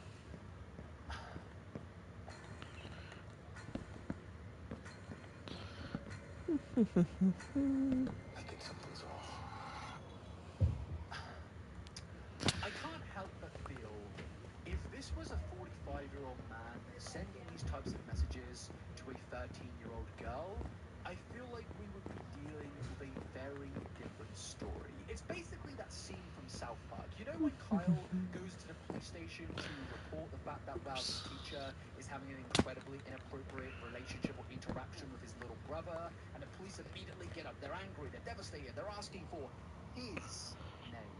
They're asking for his name, i.e., the man that did what Kyle is suggesting. But when Kyle tells them it's not a man and it's actually the story between a woman and a little boy, well, their reaction immediately changes. Nice. Nice. What? No, I'm not saying that Netflix have directly done what South Park was showing there, but I think it is a bit of a representation of how we treat these types of situations and cases. How is this woman featuring in this documentary when she has sent these types of messages to a minor? It is genuine, pure, utter insanity, and I don't understand it. I know Netflix can't legally call her a predator. I But they knew should at you least were go on the gonna fact do that that, these you are son of a extremely biscuit. predatory, they're extremely Alright. creepy, and they should at least actually challenge her on these messages. But no, they just Except for allow the her to sit there stairs. and tell Basically her have to copy story, which as we and go paste further through this this video, over you're going here. to understand gets more and more Okay. insane as we go more in detail on that. And yes, not just Kendra was interviewed in this documentary, also the entire family was, Lauren was, Bum, the bum, bum, father bum. was, Owen was. But I think even that in itself is a bit of a problem, because this story did not take place that long ago, and the children in this story are still children to this day. And I don't know if I'm being that one friend who's too woke, but I just don't Nope. believe that These are in the Lauren wrong spot. or Owen should be in the position where they're going Excuse on me. to a Netflix documentary That to was kind of grody. openly speak about this. This court case took place in 2022, and as you're going to discover, the effects of that court case are still taking place to this day, which we'll go into later on. And throughout the documentary, the daughter in particular basically looks absolutely terrified, and that's probably down to the fact that, well, the mother is featuring in this documentary. She is also talking about these incredibly traumatic things, and this information is going to go out there to millions of people that are going to scrutinize her and criticize her, because basically this entire documentary is hardly even centered around the daughter, and it's actually Kendra Lamacari basically being the center point of everything, which kind of makes sense because, you know, she is the main person in the story. She was the one sending out the messages. But at the end of the day, I don't think that that is appropriate given what was in those messages. I don't think she should have been able to be the center point of this story. But Netflix allowed Kendra to basically take control and lead the conversation. And no wonder the daughter looks so worried and so scared during this story, because of what the mother has done in the past, and now what she is doing in the present. But moving on further down the timeline in this story, with the text messages getting worse and worse, naturally, as I mentioned earlier, the police and investigators were called. And yes, that does mean that Lauren's mother was basically self-reporting, and this wasn't because she wanted to be caught and he wanted somebody just to stop her and she just couldn't help herself, so she tried to get the police to prevent that from happening anymore. No, it was very clear that Kendra was trying to cover her tracks. And with that, allow me to introduce to you another person in this story, and that is Chloe Wilson. Now, Chloe, in my opinion, is quite interesting because Chloe is the same ages as Owen and Lauren. But I've seen online this person has received a lot of hate and abuse and criticism. And that's all down to the fact that, well, this Netflix documentary frames Chloe as a bully. They interview people, and yes, they confirm that Chloe did bully people whilst in school. But personally, again, I don't know if I'm being too woke here. I don't think it's fair to put a 14-year-old on blast like this to millions of people, letting everyone know that, oh, she was a bully, and we're not even going to contest that. Netflix just allow everybody in this show to say that, yeah, Chloe was a bully while she was in school. And now there is context to why they say this, but personally, whilst, you can be critical of this 14-year-old, I just don't really think it's fair for her to be put on blast in this Netflix documentary like this. I feel like every child in this story is not being protected enough. And again, there is context to What's why wrong, I baby? mention the bullying aspect. But personally, Oh, I look at just that feel like ball you Netflix got. did That's not do so enough to cool. protect Chloe in this story. This one. Because I have seen so many people attack this girl because she was a bully. What's wrong, baby? I'm not saying bullying is We're leaving. worse. Oh. Honestly, Yeah. I feel like a Oh, 14-year-old is oh, just you can be unfair. nice, Yeah, sweetheart. 14-year-olds can be little they can be, but Oh. they can't be told off and stopped. But it's not up to you, a 25-year-old I'll be woman, back in a to little make bit. Hi, comments baby. on this Love Netflix you. It's documentary. okay. How dare you bully this innocent We child? love And you. Say such is bye-bye. the It's case. okay, just say No, bye-bye. We'll be back I don't later. think that it should be We'll be back that later. serious. Love you. But I just Bye-bye. wanted to say that See you just in a like little this bit. Back innocent in a young while, thing, which crocodile. is going to happen with the young lady Yep. arrested in I Netflix, already story missed the is sun. bullying.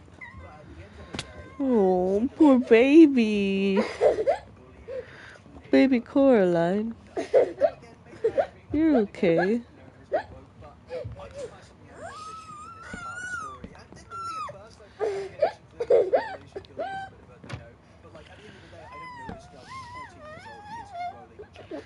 They have feelings. That's fine.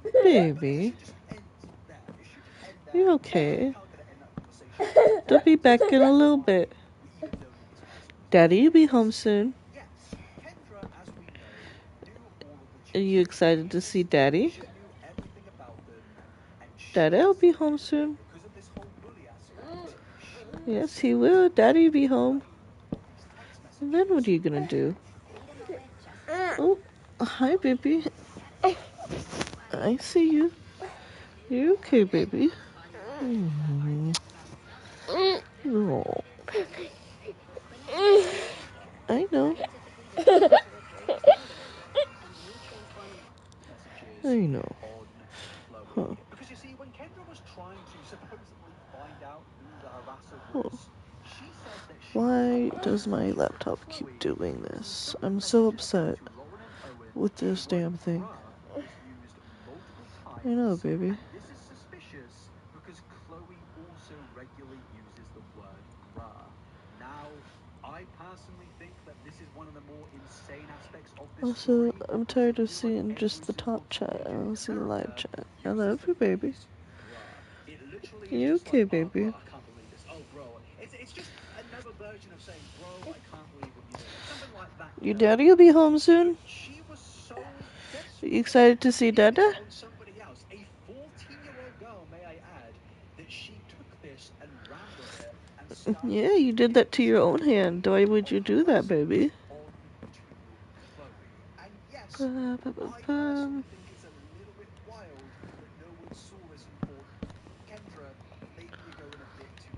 Now, I should just go back to something I mentioned This is kind of earlier. off, Some but people whatever. apparently did begin to suspect Kendra Because this should during be this in. investigation. But, In particular, high school staff and Chloe's mum, oh despite what they well. said was a documentary of the criminal dramatic reveal that Kendra turned out to be the culprit.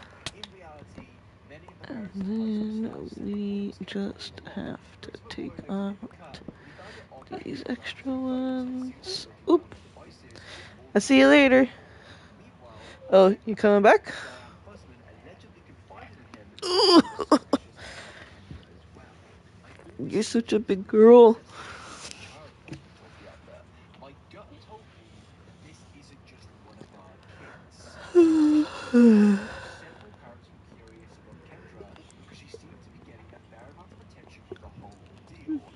Chloe's mum in particular, Tabby, specifically called out Kendra after her So, daughter had investigated, as in when Chloe had been investigated. She pointed to the Halloween party drama and the history between their daughters and past behavior from Kendra. She reportedly told the police son at of the a time, biscuit. I don't know if you know Kendra or not, but you really need to be cautious. There is a pretty good part of me that thinks she may very well be doing this. So yes, at least the Bum, mother, bum, bum, after this part of bum. the situation clocked on, that Kendra is being very weird. And it does start to bring up more questions of why it took so long for this case to be solved, because in my opinion, when we look at all of the information and stuff that we've gone through that doesn't necessarily go in detail in the Netflix documentary, it does very much point towards the fact that yes, this is Kendra doing this, and you know, maybe you didn't want to look at that because it's such an insane plot twist, but at the end of the day, there is just so much weird stuff coming from Kendra even early on in this story. But another reason to why Kendra claimed she was suspicious of Chloe was because in the text sent to Lauren,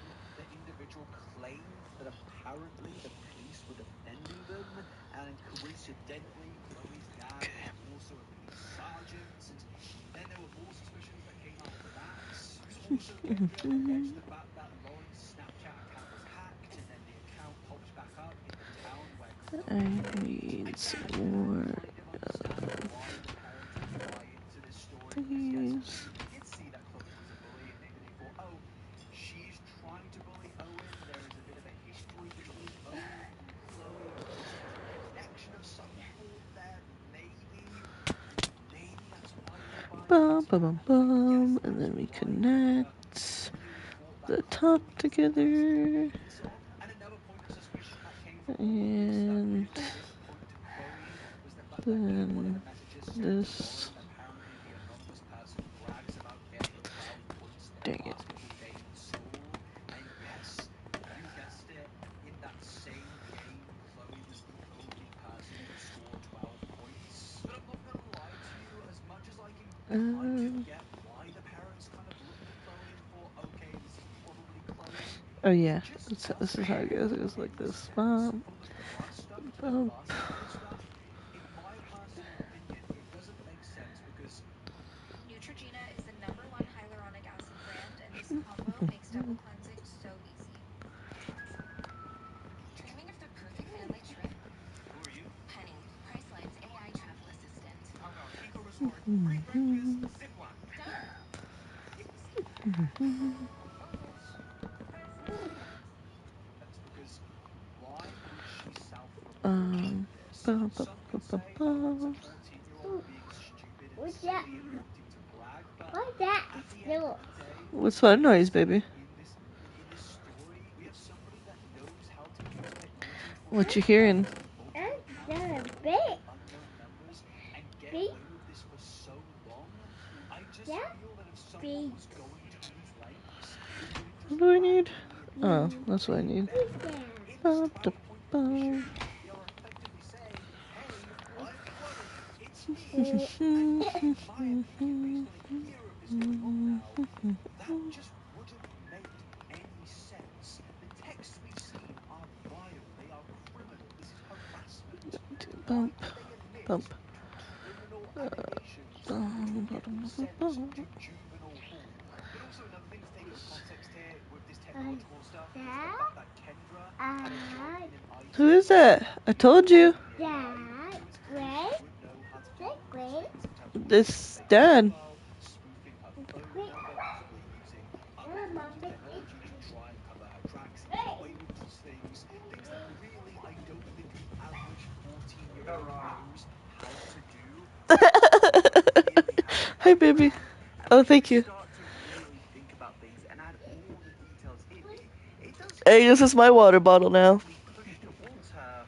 But at this point of time, she wasn't obviously a You said that massive the other day. suspect. To us, she wasn't It's really a suspect at all, other than what Chloe's mum says. And yeah, it led to the police unfortunately interviewing Chloe. They confiscated Mom and Shane went elsewhere, so I guess we're having guess what? whatever. They found nothing. Well, nothing related to Chloe Da, at da, da, least. Because on da. Owen's phone, they did find a Are you Snapchat sure about that? conversation with a profile called Chloe, but they did discover that this Chloe profile was pretending to be Chloe that had no affiliation with her whatsoever, no IP attached to her. It Get definitely him, wasn't her Coraline, get account, and him! it was clear to the police that Get someone him! was paying all of this on a 14-year-old girl. And I've Were seen you a lot of chasing people your out tail? there, as I said before, hate on Chloe, but I will not do that in this situation. In my opinion, Chloe is also a victim in this story, and she could have absolutely had her life Bum, ba-dum, bum, ruined bum. by Kendra Licari. And again, I They've been feel like super this is watery another today. Netflix documentary that is not Yeah. focused on enough. And yes, of course, they address all of this part of the story because it is a big part, but I don't think Yeah, I these gave her people medicine earlier. realize that Kendra could have ruined a 14-year-old's life on top of a bunch of other 14-year-olds' lives. She was vicious, and yet they allowed her again to feature in this documentary and reenact the messages that I think she she's just sent doing it for out. attention. I think that this is absolute pure insanity. This woman should not be allowed to have this platform. I know it makes it more interesting to see her speak like this, but realistically, this is a dangerous, insane woman that should not have been given this opportunity. She has multiple counts of trying to destroy people's lives, and yet Stretch. from this point, the messages only progressively got worse Okay. and worse. In one message, it said, "This life would be better if you were dead," in reference to Owen. And in another message, they directly tell Lauren to take her own clip before we do. And again, another thing that I don't think Netflix touched on here is the fact that, well, if this wasn't prevented, if the police did not eventually find out who was behind all of this could have gotten to a point of where, well, where this kid would no longer be with us, where Lauren would unfortunately go through with everything. Because something that I haven't actually confirmed so far is that, well, during all of this, the relationship of Owen and Lauren came to an end after Lauren and Owen came to the conclusion that maybe if they just broke up, like this anonymous person has been demanding for so long, it would bring an end to this harassment campaign. But it didn't. It did not end. And I think what makes this even more wild is Netflix don't address this. They don't focus on the fact that this continued after they broke up. And in my opinion, if the police didn't catch Kendra, because they do eventually, I will spoil that, they do eventually catch her, I think this could have gotten to a really, really terrible spot. And Netflix don't really address this. They don't really go into detail and they don't speak about this. And I think this is a very, Give me very just another crucial second, thing. guys. I'm Another almost crucial thing done. is the fact that, well, the involvement with Owen didn't end when their relationship ended. Because Owen eventually did move on and he did find a new girlfriend. And what happened in that new relationship is, well, the messages begun again. Owen's new girlfriend started receiving abusive messages, harassment constantly, just as familiar as the ones being sent to Lauren. And all of these messages were surrounding Owen. The person sending the messages was clearly hyper obsessed with Owen. They wanted to be in Owen's life in the most sinister way they could Okay. possibly imagine. And yes, it was Kendra sending these messages the whole time. And I will pause there. I will take a pause there because I want to go more in detail on that later on. But now we just need to quickly get to the ending point of this story, of where eventually, yes, Kendra was caught. Because yes, the sheriff eventually reached out to the FBI for assistance in this case, and federal authorities linked Isabel County investigators with a cybercrimes expert with the Bay City Police Department.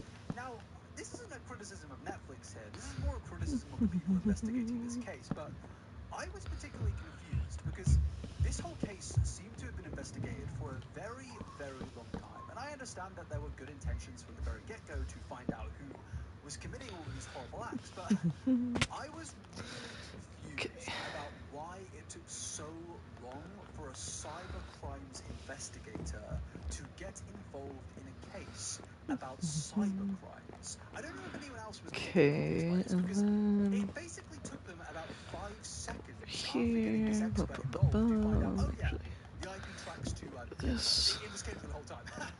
Yes, we did it in 5 seconds. Because yes, the cyber sleuths eventually connected a threatening text to an IP address from a Spectrum host from the Mount Pleasant area, and a user who opens the link with an Apple iPhone, according to the report, and the only number that matched anyone involved with this case was Kendra. He found out that the Kendra phone number was attached to the IP address each time a text message was sent to the victims. When Maine and Detective Scott Clark confronted Kendra with the findings at her home, she insisted she hadn't sent the early text messages, but then she fed off it and began sending the new ones. And look, whilst this is... Together, your love turned the whole world on its head.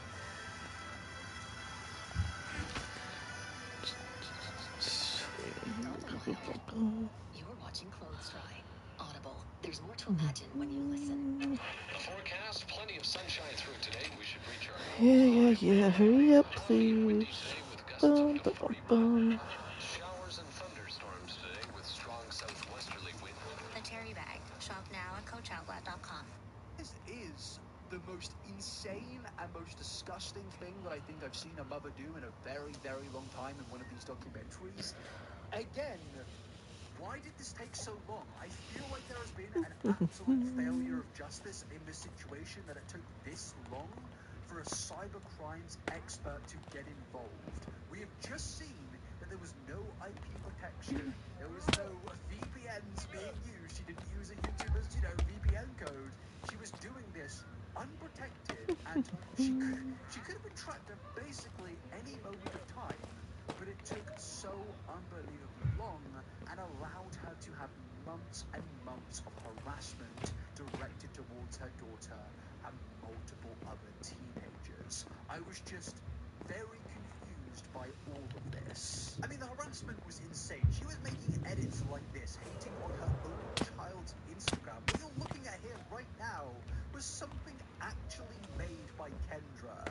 And as you saw in the Netflix documentary, there were multiple examples of this, of her taking photos from Lauren's Instagram and just hatefully editing them and sending them to Lauren, just targeting her appearance, targeting so many things about her. And it's like, how did it take so long for a cyber crime expert to get involved? This woman, for over a year, ruined her children's lives and multiple other children's lives, and even tried to pin the blame on another child that she knew via calculated and manipulative methods. But the thing is it only gets even worse when you start to look into the personal life of Kendra and her family, because it very much did seem that this whole campaign against her own daughter actually just completely took over her life, to a point of where the family's finances took a monumental decline, and Kendra was lying to her own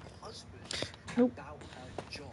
Because in an article from The Cut, they confirmed that Kendra had been lying about her job to her family for a year. She had been fired from Michigan University for her performance. Can I have a drink real quick? In 2021, she was reported to have had performative issues, and a manager cited excessive time on texts and calls that were not related to work, and she eventually quit that job in August of that year and kept on lying to her family, claiming that she was working from home.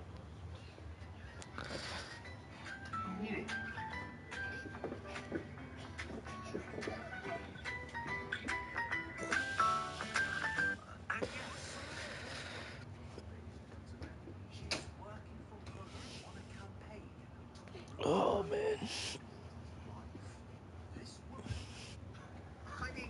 I have a couple of words we can put into context here to Okay. truly explain how insane and evil this individual is. And Netflix were like, you know, What are you doing, baby? do you want to feature in You're the such a brat. documentary? Do you want to reenact everything that you did? And she sat down and she did all of it, and it's genuinely one of the weirdest things that I think I've ever seen. But aside from all the emotional damage that this woman has put onto so many people, I just want to focus on her husband, Sean, for a second. Now, I don't really speak about Sean Curry that much in this video, but this guy has also been impacted so unbelievably much by this woman. Of course, it's his ex-partner, so that's natural. But the financial aspect in particular is absolutely wild to think about. This woman for over a year had lied about her employment status, and it caused their finances to absolutely plummet. In the documentary, they actually do show how much this man had lost, and he had basically lost everything that he had earned up until that point in his life. All of his personal belongings, they had to go. They lost their storage units because of their finances, and that's all because of Kendra Lakari. But also think about the court costs and lawyers that came after this situation, everything that transpired. Being a single parent after all of this, I just can't believe that Netflix were comfortable to allow this person to feature in a documentary that Sean and Lauren and the others were all also featuring in. And yeah, this is where I want to get into the main problems and issues I have surrounding this documentary, because I know it seems a little bit harsh, but I personally believe that this is one of the more embarrassing documentaries that Netflix have released. Like, yes, it was well, put together. It kept me on my seat, and I put my phone down to watch the entire thing, which honestly is actually a bit of a credit to Netflix, because, I'm usually just scrolling whilst I watch things because I have a chronic social media addiction. But, on that side, everything was good. But on the actual side of making a productive story that gets the entire story out there and not allowing the main culprit in this story to defend themselves and get away with things, in my personal opinion, socially, they did a terrible job. And that mainly all comes down to, as I mentioned, they allowed Kendra to defend herself in this documentary. Because yes, towards the ending of the documentary, they kind of ask her, well, why did you do this? What was the rationale behind your behavior? Because this isn't a normal case. This is a very unique case. And yeah, Kendra sat down and gave a sob story. Kendra's first claim was that she wanted to get down to the bottom of who sent the original messages surrounding the Halloween party in 2020, and that is what prompted her into messaging Lauren and Owen in the first place in 2021. And Makari said that she first sent the messages with the hope that either of the teens would write back and discuss it among themselves. She theorized that if something happens, that something could possibly come up. This is wrong. This is Buick now. Buick, exceptional by design. Get 0.9% APR and no monthly payments until next year on these 2025 Buick models. This is actually different.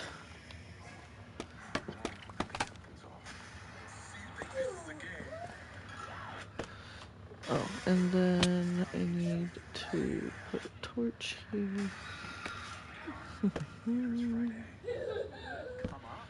And look, I think a big problem here comes from Netflix's actual documentary style, because Netflix will kind of do their documentaries in this way of where they will ask the person a question. Excuse me. You won't really ever hear them ask the question. It will be more, they'll ask it silently, and then you'll just hear the answer directly from the person that they're speaking to. It's not like a Piers Morgan interview where you have an interviewer and interviewee. It's like you have a silent interviewer and then you have the person speaking. And the problem is with that, you never really see the person being interviewed challenged. You only get their perspective, and you only have details that get ignored. And usually in normal, non-serious documentaries about things that really don't matter or aren't that significant, where there aren't really any victims, I can understand You're how Coraline. documentary style, it can be very compelling and make things a lot more interesting. You don't want an interviewer just yapping 24/7 like I do. But It's nice to meet you, Coraline. I'm your mommy.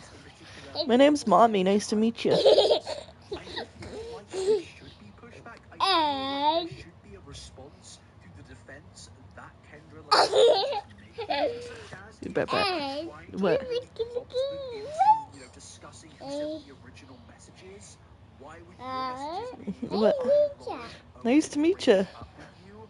And just putting direct worrying Nice things to into meet China's ya. mind. Now, obviously, Kendra may make the suggestion of, oh, I wanted to appear to be the person from 2020, but in my opinion, It's any nice to meet sane, ya, normal mother, I mean, she nobody sane says. in 2020 is going to be doing this, but if somebody Oh, I was went too going to far. be doing this in some Ba. level of sane My situation, daughter I is feel like they distracting would be me. sending the text of, oh, I don't know, I blame yes, she her. was I'm her bad. mother. But she didn't do that. She I'm immediately allowed to jumps to, do that. I'm going to try and ruin my daughter's Ba relationship, and she ba. claims she's doing that to try and find out who sent messages a year prior. I mean, it just really makes no sense. But Kendra's defense only continued after that, when she claimed that she also just began to spiral and the messages got out of control, and she tried to project her insecurities onto Lauren as a way to take it out on her. And you may be as confused as I'm sounding right now, because in my opinion, none of this really makes any sense, because as we've seen in multiple messages, she tried to prompt her own daughter into taking her doing the worst possible thing. She tried to get her daughter to do that, and that doesn't really reflect the whole insecurity argument that she was making. And Netflix, they just kind of sit there and they're like, oh, yeah, talk, get your piece out there. And in fact, it gets to a point of where she actually says to the person interviewing her behind the camera, you probably think I'm insane. And what is actually insane is that you actually do hear someone for once behind the camera, and they basically just say, no, we don't think you're insane. And some maybe will say, oh, they're just doing it to get her to continue to speak and, get more of a story out there. But I'm sorry, but no, we're not going to do that. Because am I the only one going insane here? This woman sent explicit 18-plus messages about what she wanted to do to her daughter's 13 to 14-year-old partner. She was hyper obsessed with this child. She would travel 3 hours across state to hang out with this kid. She would text him. She would harass him and harass his new partners after her daughter's relationship ended. And Netflix just sat there saying, oh, no, you're not insane. No, she is insane. And even if you don't want to, admit to that to get her to continue to speak, just say nothing. Just allow her to continue to talk. But no, Netflix didn't do that. And in my opinion, it's just a complete injustice on the victims in this story. And again, I'm going to bring up these messages that I just mentioned, these explicit messages. Why were these really only referred to around one time in the documentary, fleetingly, may I say, as well? And it's just really never directly addressed ever again. Like, yeah, maybe they touch on it here and there, but they never directly say what I'm thinking of. Well, this woman is, in my humble opinion, a predator. I don't think anyone else would get away with this. So why is she? Why are Netflix allowed to platform this? It makes no sense. She goes on to make further defenses, stating that she was in an awful place mentally, and she actually goes on to recount an awful thing that happened to her regarding an assault when she was 17 years old. And she basically stated that her daughter was getting to those teenage years, and she was scared that she was basically going to go through the same process that she did, and she didn't know how to handle these things. No, we're not going to do that. We're not going to do that, my friend. Kendra, we're not my friend, actually. You're not my friend. You're never going to be my friend or anything close to a friend with me. You're probably not going to have a friend in general, actually, because I don't think anyone is going to want to be friends with you after all of this. But no, Kendra, we're not going to do this. We are not going to use the horrible thing that happened to you as a way to excuse what you did. Because you didn't just project insecurities on your daughter. We have seen you try to convince your daughter to do the worst possible thing, and then add in the additional threat of, if she doesn't do that, then you will do that. And for all we know, it could have gotten to that point if the police did not catch you. But do Netflix speak about this? No, they just allow her to talk. But also, the main key thing regarding this argument from Kendra that Netflix just completely miss out is, she says that she did this as a way to protect her daughter. She didn't want what happened to her to happen to her daughter. Well, sense when you take into the context that she continued to text people in Owen's life after he had broken up with her daughter. She sent text messages to Owen's new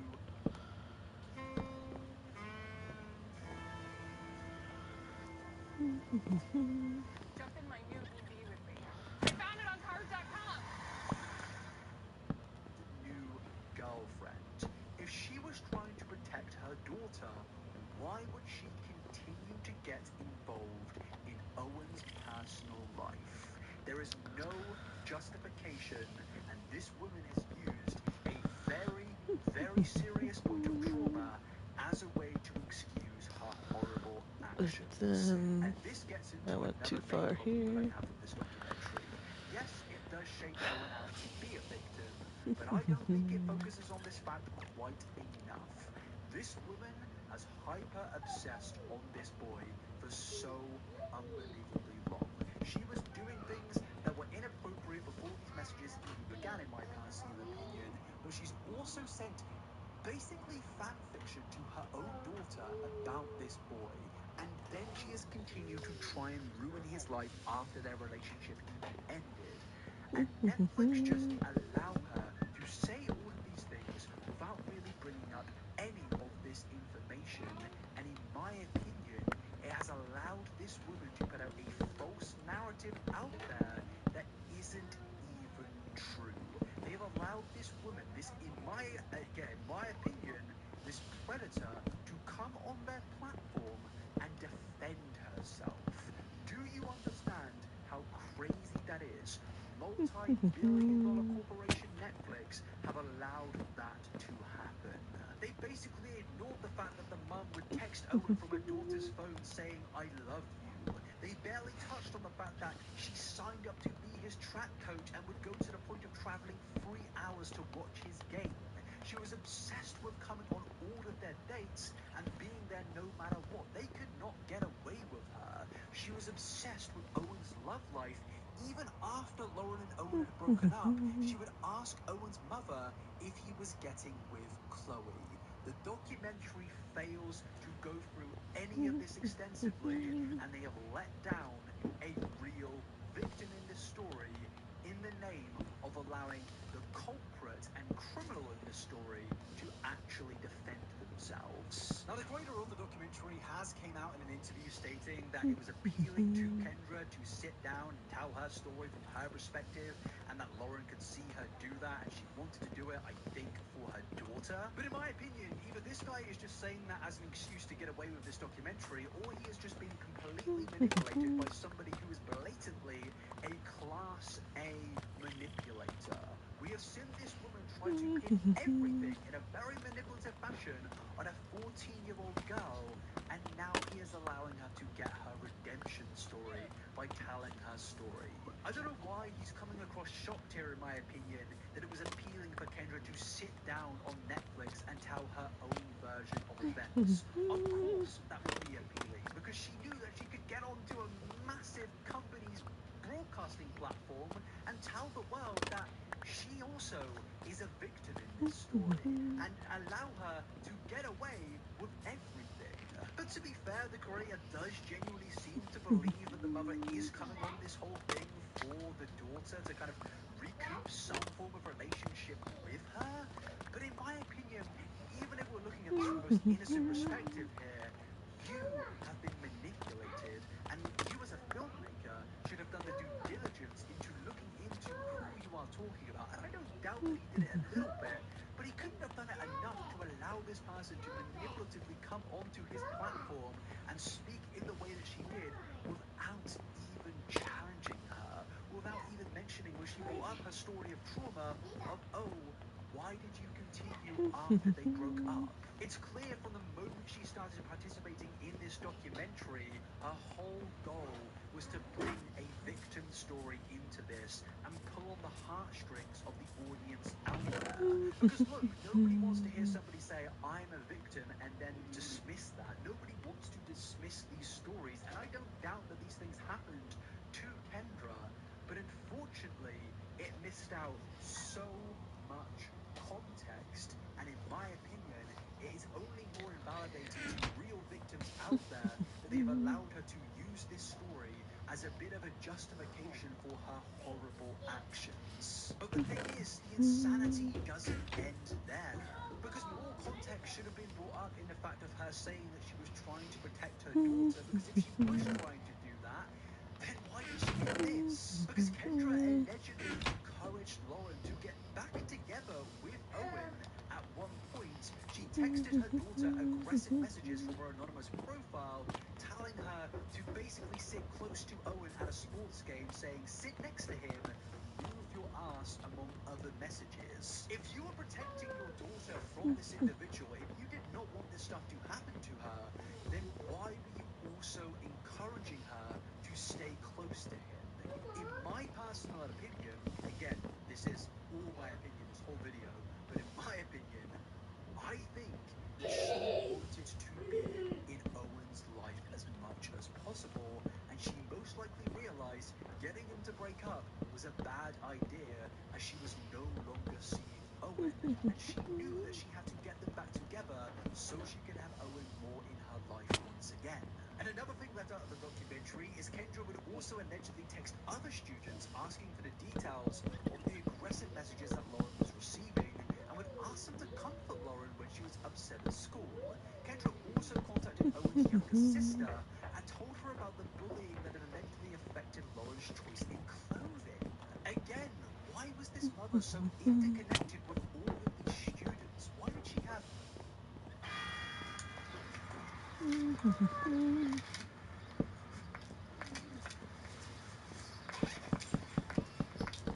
Oops. Linolita. Shop now at coachoutlet.com. Neutrogena fragrance-free makeup remover cleansing wipes gently cleanse and remove up to 99% of makeup. Why did she have all of their phone numbers? My childhood best friend, even though I'm 28 years old, I don't have his mother's phone number. I never had her phone number. Sure, we're friends on Facebook, but I feel like that's kind of as far as it goes in most cases. But this woman clearly was connected with so many of these students. And at what point do you call this incredibly inappropriate? I don't think that the mother should have been having these conversations with any of these individuals. But Netflix just refused to mention or go into these details extensively. And ultimately, I think there is a dark truth behind that. And that all comes from the fact that, well, Kendra appeared in this documentary. Now, I'm not saying that Netflix directly came into this story with the objective of normalizing the behavior that Kendra displayed throughout all of his time on. I do think that Actually, there's a few Netflix things I know gotta do. if you have a criminal documentary, sure it can be, interesting. You get the victims in there, and that's still quite interesting. Definitely people will watch. But if you get the criminal, the culprit, the villain in this story speaking throughout all of it, then you are going to get a banger of a show. And guess what? It was a banger of a show. Every single person I know has watched this show. When I put up an Instagram story about it, I have never in my life received so many messages saying, "Wow, yeah, I watched this show too." I post about media all the time. I have a Letterboxd account, and nobody cares about that. The moment I talk about this interesting show that features the villain, well, everyone's interested, because naturally you would be. It's incredibly interesting to see a villain tell their own story. And knowing that, maybe Netflix decided that to get her to appear, that they'll maybe make the story a little bit easier on her. They'll maybe leave out some details. They'll maybe not bring up certain facts when Kendra defends herself. And maybe they'll let her get her sob story out there in order to get Okay, what's next? What's next? Netflix. And again, this is all just my opinion. Whole video, just my opinion. But I can't help but think that that opinion is bolstered when you look into more interviews from the creator of this show. Kendra's participation in this documentary was never a certainty, according to the creator of the show. In fact, much of the film had actually been completed before she agreed to be interviewed. It was a long process with Kendra. The creator recalls the efforts to get her on board, adding that she eventually agreed to the opportunity to directly speak to questions circling around the case. That was appealing to her, to sit down and tell the story from her perspective, and that Lauren could see her do that. So yes, it was very clear from the beginning, in my opinion, that Netflix were having difficulty getting this person on board. There was a lot of haggling, there was a lot of debating, there was a lot of, we'll do this, you feature, it's good for both of us, and ultimately, they got this woman on their documentary out of appealing to Kendra. And seemingly, that has come at the cost of allowing this person to tell her side of the story, her perspective, and allow her to lie to the general public and manipulate everybody. And what I find particularly interesting is that he confirms that they had actually Okay. already before Kendra actually featured in any of it. Which is We weird, gotta go considering back throughout to the the documentary, outside. she actually does become the center point of everything. And I think that's because Netflix realized that, well, this makes a much more interesting documentary than just the victims telling their story. This is fascinating and more people will watch. And unfortunately, that has now just led to everything that we're speaking about in this video, and a complete disservice of justice to real victims that had the guts to appear in this documentary. As I said, the daughter, Lauren, Owen as well, they all seem so devastated and terrified to feature in this documentary, and sadly, that was never repaid by Netflix, because they allowed the mother to just get her manipulation out there for everyone to see. But what's more interesting is the fact that, well, the creator himself actually agrees that, well, clearly Kendra Lakari was not exactly telling the full truth. I think her memories have sort of changed her version of the truth, Baldwin says. I think she's got a bit of revisionist history. I think some of what she says is the truth, but I think in some of what she says it isn't truthful. Where those two intersect is constantly changing.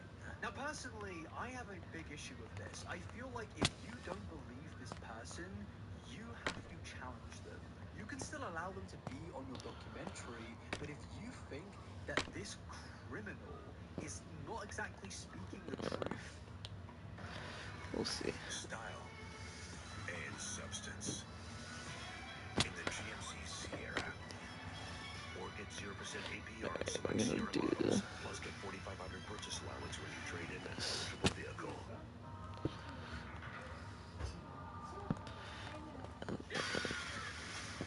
Do you want this? the truth, you need to challenge their words and make sure the truthful, real story gets out there. Now, Netflix may make the argument of, oh, if they did do that, then she Dark wouldn't Oak have been in the show, and it wouldn't have been, planks. as interesting, and less people would have watched Some it. mix of And yeah, I do agree with that. I do think that if she didn't feature, less people would have watched the documentary. But at the end of the day, this is a real story. There are real victims involved, as I will keep on repeating. And I don't think that just because it will bring less, numbers in, you should sacrifice the fact that Nope. this is a real story. You have the due diligence as a multi-billion-dollar company to treat these stories with care and respect. This isn't a YouTuber true crime video. This is a real thing. The documentary actually included the real victims, and you could just give them a little bit of respect that they deserve by actually challenging the culprit in this story. But no, they did not, because again, in my opinion, they wanted to make as much money as possible and get this documentary seen by as many people as possible. And it just led to Kendra Lakari, who is a convicted felon, she did go to jail for this, being treated like a bit of a wounded puppy with a sob story. And with that, let's move into the arrest and court proceedings, because these really do reflect that this story is far worse than we originally thought. Because yes, Kendra was arrested on December the 12th, 2022, and she was facing up to 10 years in prison. Some of the conditions of her bond was that she was not allowed contact with Lauren and had to wear a GPS tether, and she was not allowed to go to certain locations, including her daughter's residence, and she did file to have the no contact order lifted, but that was denied. But what's interesting is Kendra did not take that seriously. In fact, she just outright ignored everything in her bond conditions. As on March March the 2nd, 2023, Kendra was arrested again after the police found out that she had broken her bond conditions by being at her daughter's residence at New Year's Eve 2022. And people might say, oh, well, she should have been with her daughter on New Year's Eve. Her daughter wanted to be there, and that's why it's fine. No. Something which I think is a bit of an uncomfortable conversation that we're going to need to have is the fact that, well, in this documentary, the daughter does claim to still love her mother, and I don't doubt that, absolutely. But the problem is this is still a very fresh and new story. This only took place in 2022, 2021, and is still ongoing to this day in some of the proceedings from what happened with court. And I feel like the daughter, when she becomes a grown adult, when she gets older, when she matures, she will look back on what her mother did to her in a far more different way. And personally, I would not be surprised if she does lose her love for her mother, because right now she is still a child. But I think that in a few years' time, or 10 years' time, she will realize the sheer severity of the fact that her mother was trying to convince her to do the worst possible thing. And yeah, I think the uncomfortable conversation is even if the daughter wants to see her, I personally don't think that that should be allowed.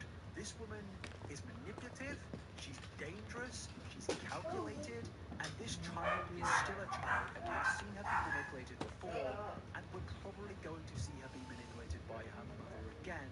And I think these bond conditions are completely correct. And despite that, despite the consequences of her own actions, despite going to jail, Kendra Lakari disregarded that. She disregarded the law. She disregarded her criminal actions and tried to go and see her daughter. This case was so bad that even the judge in charge of the case said this is a truly horrible case. It's kind of the case that's making me glad that at the end of my term, I'm retiring. Sometimes you see the worst in human nature. And again, I should reiterate that Netflix saw all of this and stated, hey, Kendra, go ahead and tell your story. The judge even said, I can't imagine any parent saying such horrible things to her own daughter, and then somebody else weighed into the judge that a parent's job is to care and nurture their child, and that Kendra failed that, and used her education and background in tech to try and frame a minor for this crime. And again, another thing that Netflix really do focus to hone in on, yes, they do mention it throughout the story, but not enough in my personal opinion, that yes, aside from Owen and aside from Lauren, she also tried to ruin Chloe's life. But the insanity only continues when you discover the fact that Kendra, to this day of recording, is still on supervised parole until February 2026. As part of the conditions of her supervised release, she is not allowed to leave the state and must make earnest efforts to find and maintain employment, and she is also not allowed to see her daughters per agreements from the plea deal, and she has not seen her daughter in over a year and a half. That is how serious and new this situation is. She is still, as of recording this video, on supervised parole, and yet Netflix are making a documentary about that, featuring with over 15 natural scents, Dr. Squatch makes sure that every submission is a sweet one. Helicopter armbar, fresh food, almost latte, wood barrel bourbon, banana split, coconut castaway. Dreaming of the perfect family trip? Who are you? Honey, Priceline's AI travel assistant. How about Eco Resort, free breakfast, zip line? Done. Yes. featuring I've said it before, but I'll say it again. I think this is incredibly irresponsible for the fact that this is still fresh and the children are still children. If they were grown adults, I would understand them featuring in this documentary, but personally, I don't necessarily agree with them featuring. The adults in the story being told, I think that's fine. But the kids in this documentary, Kendra being in this documentary when she's not even allowed to see her own daughter, I just think it's a step too far, given how fresh in their minds this will still be for all of those children. The only person that has really benefited throughout all of this, in my opinion, is the What's culprit that? criminal, the one on supervised parole. It is all just benefiting Kendra Lakari. And with that, I really want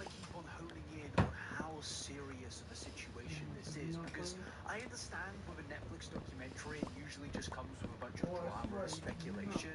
But with this situation in particular, I feel like there are just so many victims that have been let down by the style of this documentary, by the lack of challenging of Kendra Lakari What? in this situation. And I think the best way possible to truly reflect the serious Oh, nature of yeah, this Mom. situation is these court documents that you're seeing right here. Now, this document in particular is a redacted document, and the full court documents aren't out there as far as I know. But the ones that we do have publicly available to us right now do really It's show terrible, how Betty. serious of a situation this was. Because firstly, look at Oop. the amount of witnesses there are in this situation. Hi. Dan Boyer, William Chilman, Detective Sergeant Scott Clark, AC, Deputy Levi Davies, KH, MJ, LL, Sean Lakari, Travis Lloyd, Sheriff These are Michael Brown, brats. Kenneth McKenna, Jill Kilkenny, OM, Wayne Newton, Brandon Peter, ARBSESET, Estes, Craig Wilson, KW, Tammy Wilson. That's basically half the population of all of the adults in this town, and they are all impacted and involved Babe. in this case. Yes, I have my doubts about how Babe. it was investigated in terms of why I'm did they being decide to bring in a bullied. cyber expert to get involved. But overall, Kendra has really shown the fact that she was an incredibly manipulative I and can't very even see the challenging TV. person. She knows how to Don't you manipulate miss people. when you She used to do knows how that to to get me all the around time? these things, and I just Maybe. don't really feel that Netflix have Maybe. done their due diligence in Here's you, my interrogating baby this. boy. And again, with such detail, Okay, Back yeah. when we were in Arizona and it you couldn't watch really does TV just because he'd do confound that. you even more. Yeah. Data count one, just This stalking my a boy. minor. In the description it Is says this my on boy? or about This my boy. September 13th, 2021 It's to my good February boy. 28th, 2022, Kendra engaged in a verbal course of conduct involving repeat or continuing harassment of confidential victim whilst being 5 It's or my more good years boy. older than You the are. confidential victim. OM, who was less than 18 years at some point during He's the course my of good boy. conduct, conduct being such that would cause a reasonable person to feel He harassed, doesn't and want that. such contact to feel confidential victim and OM to feel harassed, contrary to MCL. This is all very serious, and there's a lot of legal words here, but overall, it just represents to us My how little far house elf. and terrible this got, and even the court realized that this is an adult woman doing this to a minor. And yes, if it was an adult doing it to an adult, it would still be serious, but this just makes it especially more You serious. guys see But all the then, same taken stuff. to the context, there are more than just one This count is a in this brat brat. document. There are 5.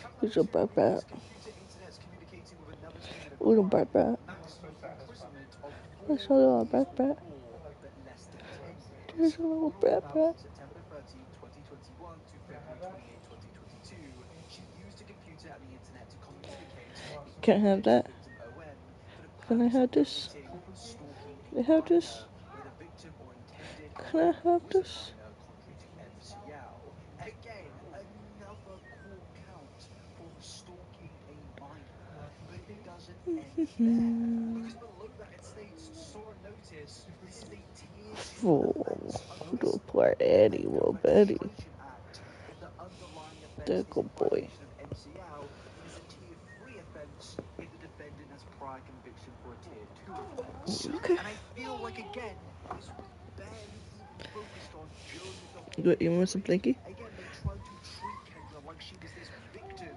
who had this sob story that pushed her into doing all of this. Alrighty, guys. I think I'm gonna take a little break. Thank you guys for watching. If you watched, leave a like, comment, and subscribe for more. And I will see y'all later. Bye.